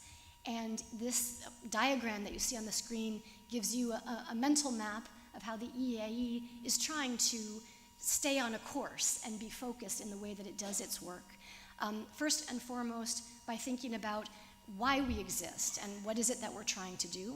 And you can see that in that inner circle, we are extremely keen to enable the sector, to give our colleagues and professionals knowledge, skills, and abilities to do their work well. We have a very important imperative to demonstrate impact.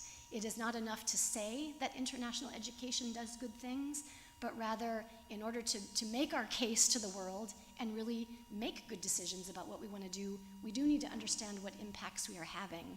And so that's an area in which we're also trying to do work.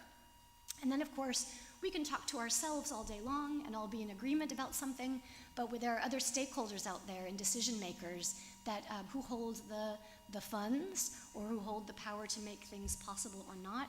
So influencing and engaging those populations that are somehow having an impact on our work, making it harder or easier, is also very important.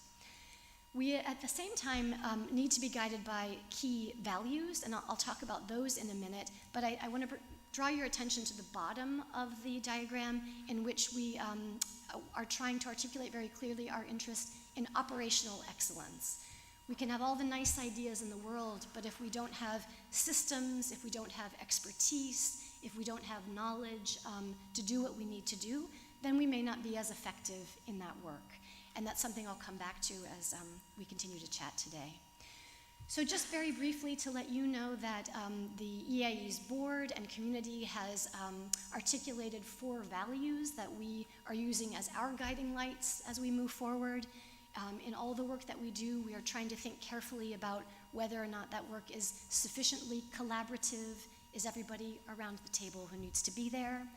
Are we inclusive in the way that we approach our work?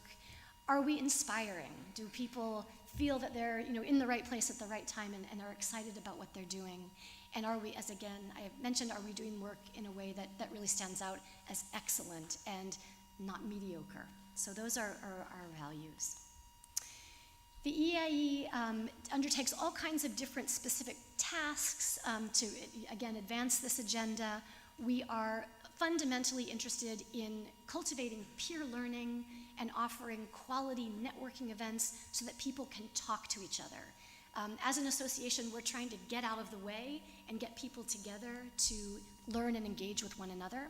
And in that process, we're also trying to provide opportunities to debate hot topics, to explore new trends, to really offer practical advice, research-oriented information, etc. And that comes out in a variety of different ways. As you see on the screen here, at the moment, our community has 15 what we call expert communities. And I find this slide rather interesting in the sense that it gives you a bit of a map of the field of international education in Europe as we currently see it.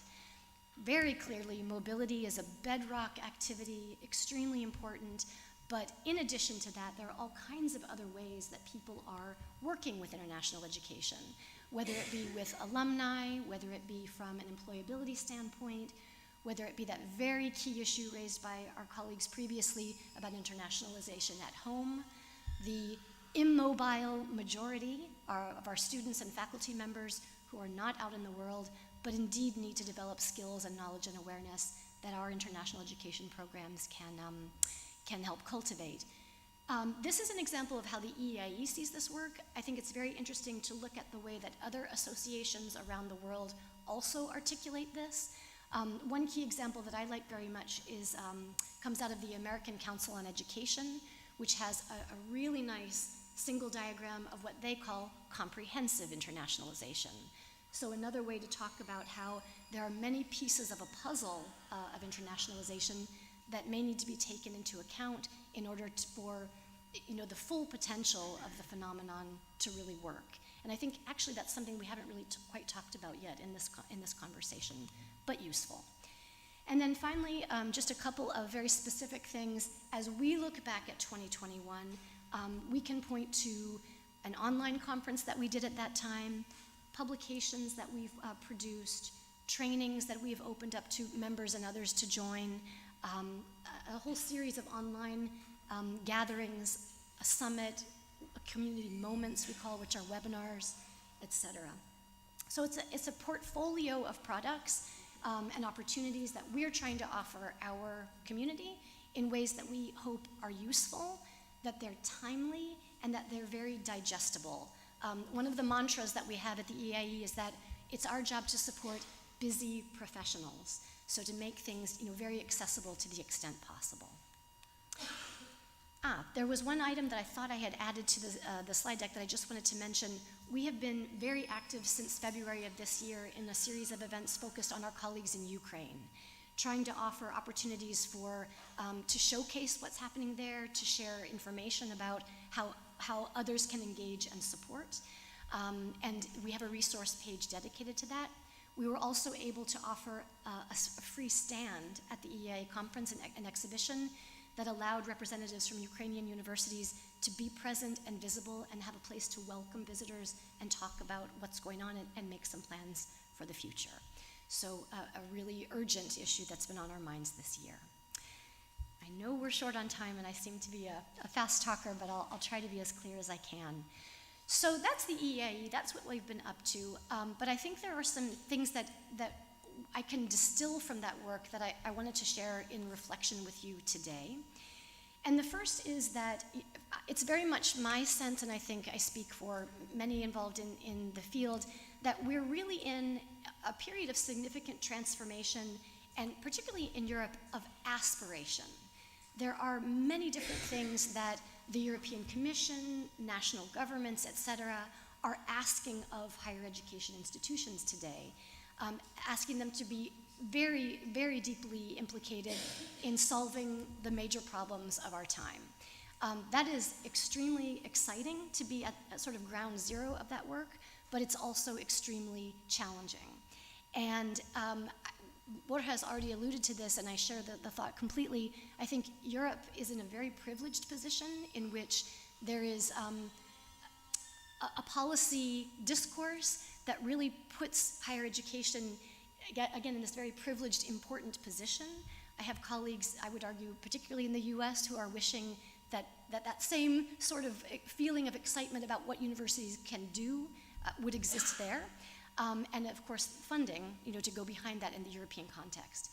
So that's all exciting, but at the same time, it comes with a lot of responsibility.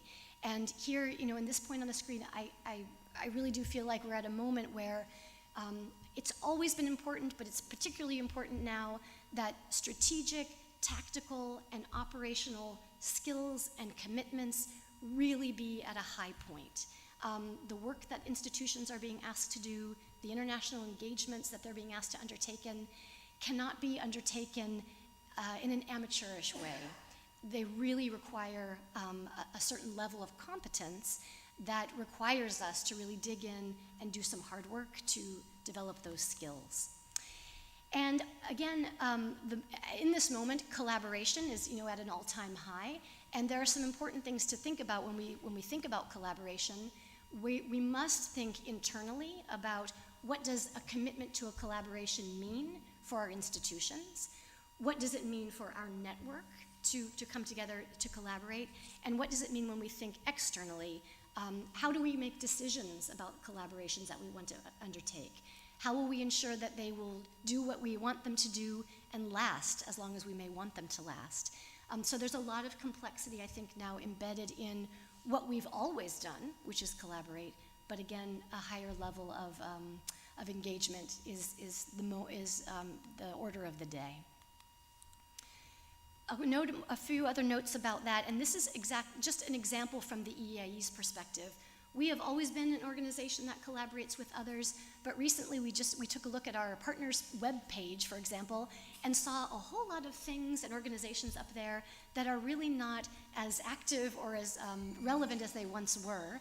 And in the last year or so, our board has become very tight and focused on what kind of a process are we going to use to make decisions about our collaborations, and how do we conform to a clear policy on this work.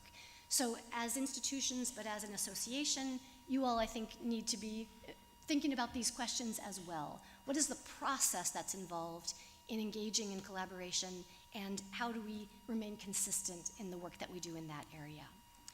And then finally, the age-old mantra of not biting off more than we can chew, recognizing that collaborations can be enormously time-consuming and complex, and really the number and types of collaborations that we engage in really need to align with the capacity that we have at any given moment. That is not rocket science. I know every one of us in this room knows that, but I think sometimes saying it out loud and reminding ourselves is quite important. So very briefly, a couple of considerations for this group. There's been already some discussion, and I won't go into it in great depth here, but I indeed also agree that YAHU really does need to think about what it is on the global higher education landscape. What is the unique value added that can be offered? And the why behind you exist in this very crowded, very busy global higher education environment. In thinking about that position, there needs to be some very honest reflection about the strengths and weaknesses that this association brings forward. And as you unpack that, that really opens the door in some very interesting discussions about how to fill those gaps, how to strengthen those weaknesses, how to let go of some objectives or activities in favor of the areas in which there is strength, in which there is capacity, in which there is commitment. I think it's really important, kind of in alignment with this thinking, that YAHU and other similar associations not only talk about their unique characteristics, but also how those characteristics align with interests that extend beyond the network.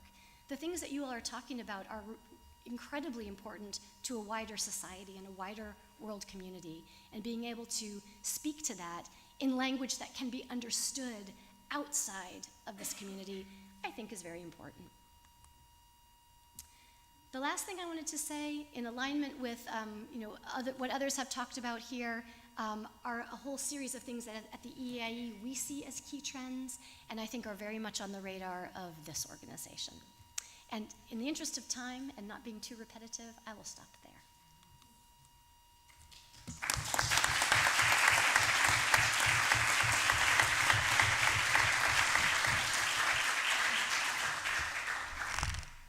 Thank you, Laura. As you can see, Laura, it's able to explain a lot of things very clearly and in a short time.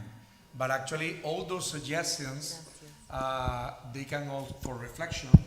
They can be at the benefit of the tokens that we are going to have, especially like the SWOT analysis, the DAFO, as we call it in Spanish. Strength, weaknesses, opportunities, and threat, in the sense of how we, our group of international relations, what would be those characteristics and what can we offer to IAJU? Of course, IAJU at board level, it's something bigger. But at least in our group, we need to think about that and how to make an impact, especially in the higher education world and in those associations and groups where it's managing all the this field, this sector, even this industry that is becoming more and more. We need to create an impact together, not just only as our own university, as our own brand, but actually as Jesuit Higher Education, because we are unique, but we need to promote that uniqueness in my point of view, in a more effective way. Because it could happen, as we have seen in Barcelona, that within that large event, but there was not unified word or unified position. And we need to be identified, especially in Europe, because in United States, when you talk about Jesuit education, it's very well known, probably because the 27 Jesuit institutions are important, prestige, and the 10% of the alumni the 10% of the Congress in United States, Jesuit alumni, and the JCU promote that a lot. In Aushal, also it has a clear identity. In Spain as well, perhaps, but in Central Europe, in countries like the Netherlands, like Germany, in Northern Europe, there's not a clear image about what is Jesuit education about. I'm sorry to say that, but I am part of the council at EAIE, and every day I promote our values, and they said, really, you are the largest educational group in the world? Really? We didn't know that. So, good. So let's go for the Q&A. We have some questions in here, please. Yes. You can stand up. Okay, sure. And your institution. My name is Lucia Caumont. I'm the Director of International Affairs at Universidad Católica del Uruguay. I have some questions for Alfonso. So, taking advantage of my trip here, I visited several partners and also potential partners. And they all kept saying that, Erasmus Plus, that the money is, the priority is not Latin America, right? The priority is, you mentioned it, the neighboring countries, sub-Saharan Africa. So I guess I have a couple of questions and some comments also. How will the Latin American universities, right? How can we make ourselves more visible and available so that those funds that are very scarce, they're very limited for Latin America, so that we can get them, because we can't move continents. We can't just shift to Africa and say, okay, now I'm part of Africa. So we have to work from where we are. And I guess my other question is, I don't understand really, I think it's a little bit contradictory. You showed the numbers, the requests made by higher education institutions are overwhelmingly for Latin America, and yet the money is overwhelmingly for other areas. And so I'm very grateful that the Ministry of Universities is supplementing the European Union money for Latin America. But at the same time, I'm kind of worried because we depend on these funds to make a lot of the mobilities happen, not just for staff or students, professors. I'm grateful to Loyola because, or Loyola, how we say in Uruguay, we had a mobility by a non-academic staff person. I think it was this year or last year, I don't even remember. And it was the first time in so long that somebody that didn't have a PhD, like, most of us do here, like, could actually move and go and learn about best practices elsewhere.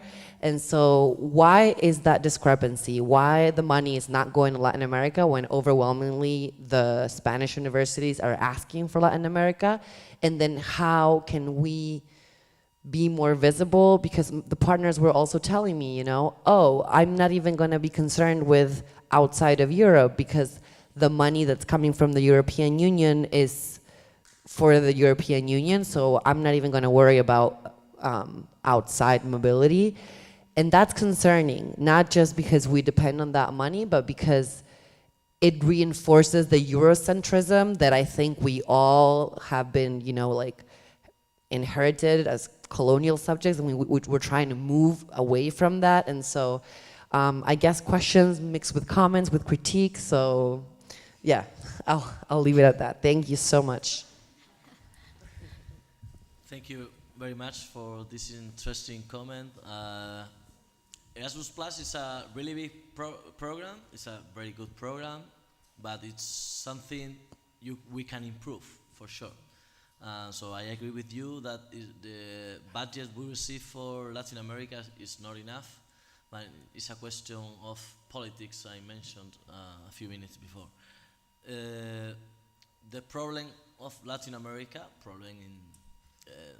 is that you speak Spanish, Portuguese in Brazil. So here in Europe, Spanish is like a competitor with other languages, and the Eurocentralism is not located in Spain, but in more northern countries. So the pressure or the lobby we are doing is not enough. That's true. So this is something we are trying to change the last 30 years, and Erasmus Plus is only an example of how politics in Europe are being produced. I've been more frank than I should, but it's what I think, clearly. And I will also help you with something. It's not just only a question to claim for funding. You need also to ask yourself about how you cooperate when we present projects. Because many times, actually this year we present 24 initiatives, 22 of them are for Jesuit University. We ask information, involvement, so we need to have your inputs to create better projects. And sometimes, just only sometimes, we do not receive the information, and somehow we have to fight, and it's a lot of work. At the end of the day, part of the money comes from the coordinating institution, which is OS, Organizational Support, but the biggest part of the cake goes for a scholarship for incoming people or outgoing, but in many countries, only incoming. So we need you on board and think about how you can help us better in order to present more projects. Because it's not the same when you claim for that, but actually when you say, hey, I really did all this brief following the call, because you need to read a lot of pages in the call, and you have partners within our network, but probably to the Jesuit institutions in Spain that you are partnered with, when you present a project that is already 99%, let's say, focused, well prepared, focused, the university will be able to present. But if we have to do it by our own, it's difficult to do it more.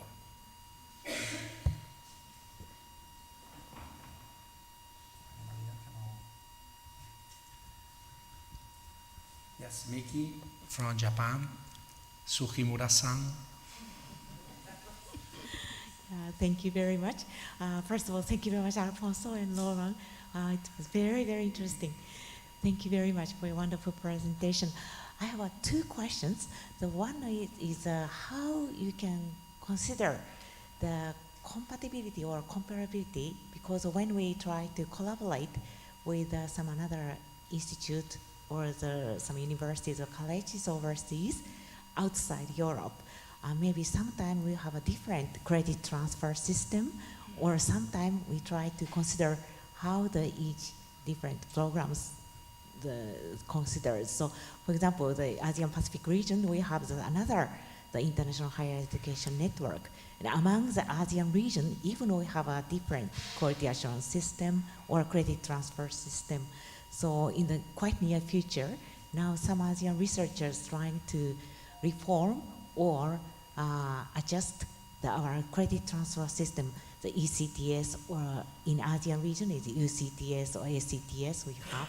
So what is your future vision, how we can try to collaborate in those kind of quality assurance systems? That is my first question. Another question is, now you're more focusing on the student mobility issues, but from now on, maybe in the international higher education arena, maybe we must take consideration is a research collaboration more. And I think maybe my understanding is the European Union or some European countries are more focusing on the research collaboration to elaborate our international program more. So if you have some ideas in that point, it will be very appreciated. Yeah, thank you very much. Thank you. I wonder if the research collaboration piece, you'd like to pick up the horizon? Yeah, okay. So to your question about, if I understood correctly, the work that's being done in different parts of the world to develop the kinds of credit transfer dynamics that exist currently in Europe. Well, I think the only thing that I can reasonably say is that these tend to be long transitions.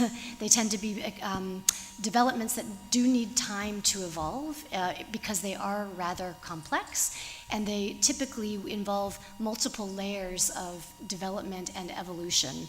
So there may be national, regulations and national requirements that relate to credit transfer. Then there may be institutional issues along those lines. Then there may be, at the program level, even additional kinds of considerations. I imagine that many colleagues in this room would have more direct experience with some of that work than even I do.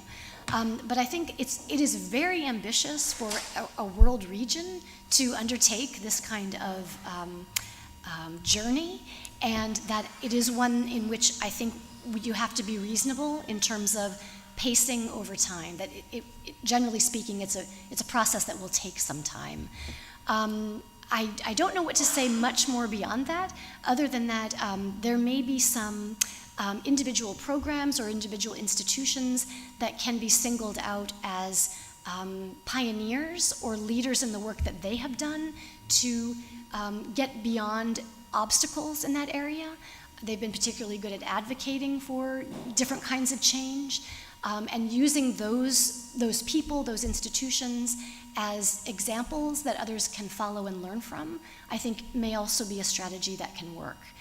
But it is a very complex process, and I think the current parallel that we see here in the European context is the move toward a European degree, in which European university alliances are trying to really break down some further barriers in being able to give issue qualifications as a multi-country alliance or multi-institution alliance. So patience, good examples, and I think persistence. Yes, I think the answer of Laura is wonderful. I just wanted to add that in the field of credit mobility is also a question that is not already fixed inside the European Union. So it is a difficulty we still have, at least in Spain, with several credit, not in the field of Erasmus, is more or less fixed, but not in the European alliances is already fixed how to create this double or multiple or joint degrees.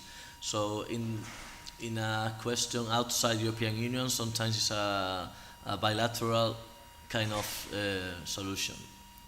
For example, with the government of Japan, our ministry has begun to negotiate an agreement, but it's still in the beginning of the negotiation. And we are going to put there also kind of collaboration in the field of research or exchanging of professors and researchers in university system, but this kind of agreements are reached after a few months, even more than a year of negotiations. So, well, let's see. And sorry, only want to add one more thing. In the field of researching, there is another European program called Horizon 2020 before, now Horizon. But the European Commission is trying to create more synergies between Erasmus and Horizon, but it's not always easy because management is totally different. So this is a question unfixed for this program. Maybe the European Commission is working on facilitating that Horizon goals could be reached by Erasmus+, but it's not fixed at this time, nowadays. Thank you. Just to mention, we are enjoying right now Erasmus Without Papers, which is the new project. So we are going more centralized also with our research in terms of the portal for the European Union. So a number of initiatives in terms of digitalization of the program is they are ongoing. Just to mention, it's difficult, but it's possible.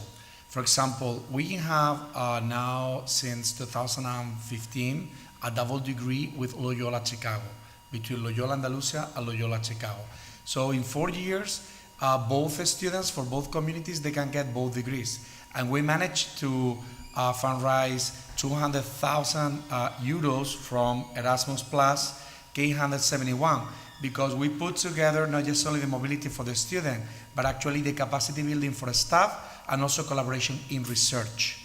So when in everything that we do, for example, with many countries, including the United States, it's in every program that we have, for example, faculty lead programs, which are very popular in the United States.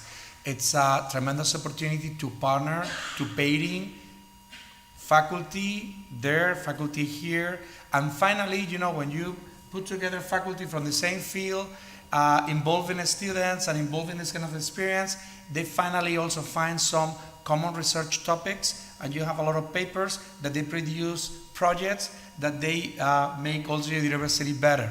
So we need to think about comprehensive point of view, internationalization, and connecting the dots in the sense of, since an exchange program, you can build a double degree or even, I don't know, a campus abroad or even, you know, an alliance of universities. So we need always to have that point of view. Next question, please. Yes. Our friend from Arupe, Zimbabwe. Yes, thank you so much. Thank you for your presentations. My question is about infrastructure development.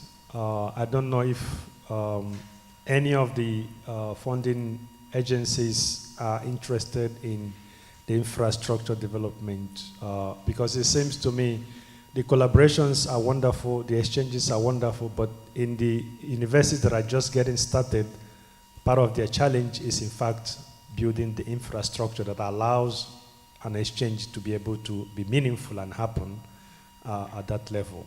Thank you.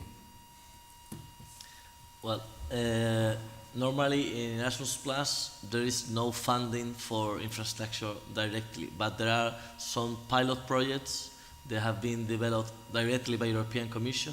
So because, well, explaining Erasmus Plus, we are dealing as agency with K-Action 1 and K-Action 2, so only a part of it.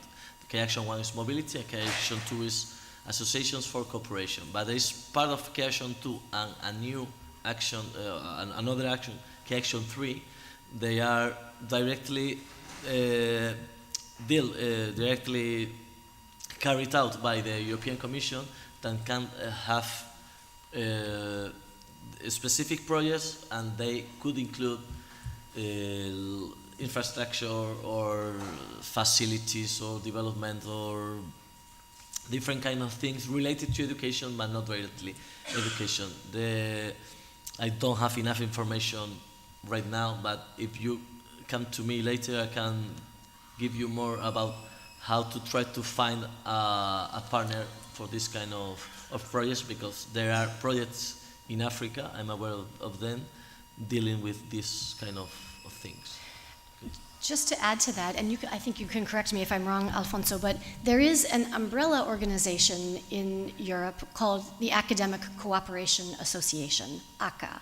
And the members of ACA are national agencies, Sepie is one of them, national agencies that are focused in some fashion on internationalization within those national contexts. Many of them also are funding agencies of different types. And it may be a little bit of a project to identify them, but at the national level, there may be some countries that have this orientation and have some funds outside of Erasmus money that, you know, relate to a priority that they have for cooperation for development in specific parts of the world. I'm thinking specifically of Switzerland. They had a very strong orientation toward cooperation for development in the African context, and I want to say the Swedes at one point were also very engaged in that, the Norwegians. So it might be a little bit of a country by country a bit of a search. Yeah. Also, the European Investment Bank, it has some tools, some actions for that. But also think about that there are also private foundations out there. For example, not in Europe, but we've been researching because we want to put in motion a 501c3 in the United States for Loyola. And we have been researching in the United States about funding. And we figured out that there are foundations in US, like Templeton Foundation, that funds university projects in Spain, like the later campus of IAIE in Madrid. They received $6 million from US. That's a public information, but you need to research in that in the right ways. Actually, that you mentioned ACA, European University Association, the United Nations, all those big organizations.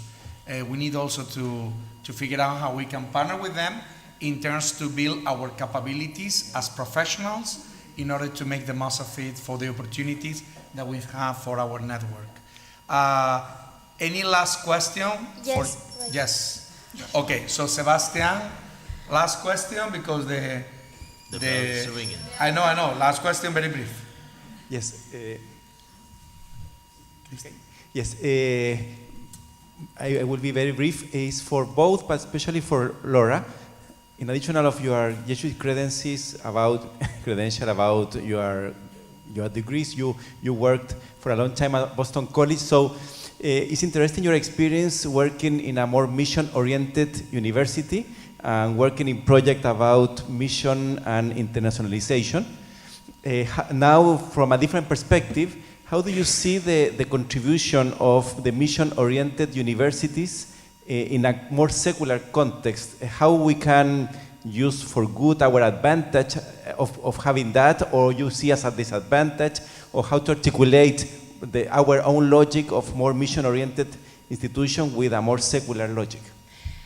Well, that's a hard question to answer in a short period of time. Maybe as the evening progresses, we can talk more. But I want to say that I think that there is circulating in the higher education communities in which I move a real sense that care for humanity and care for the planet is really urgent.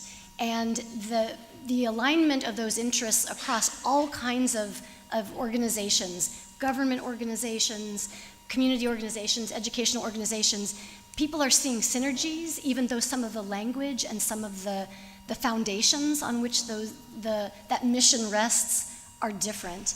I just think people are saying a lot of the same things and can relate to one another. So I think it becomes finding a way to speak the right language and to figure out what is the terminology, common terminology that might be used in these conversations so that it's clear we understand each other and can work together. That's my quickest answer. Sebastian, every time that I introduce the Jesuit world into a lay organization, if I need to point out something, it's sustainability.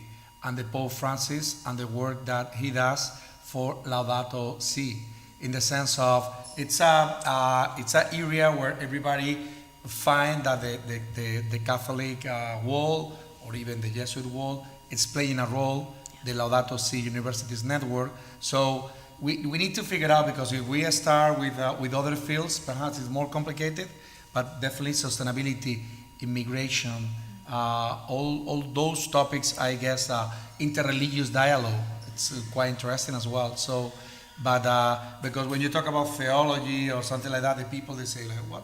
They don't know what is that world about. So, especially in Central Europe. Good, so I guess that we have to leave. We can continue the conversation. Thank you so much for our panelists, Alfonso and Laura.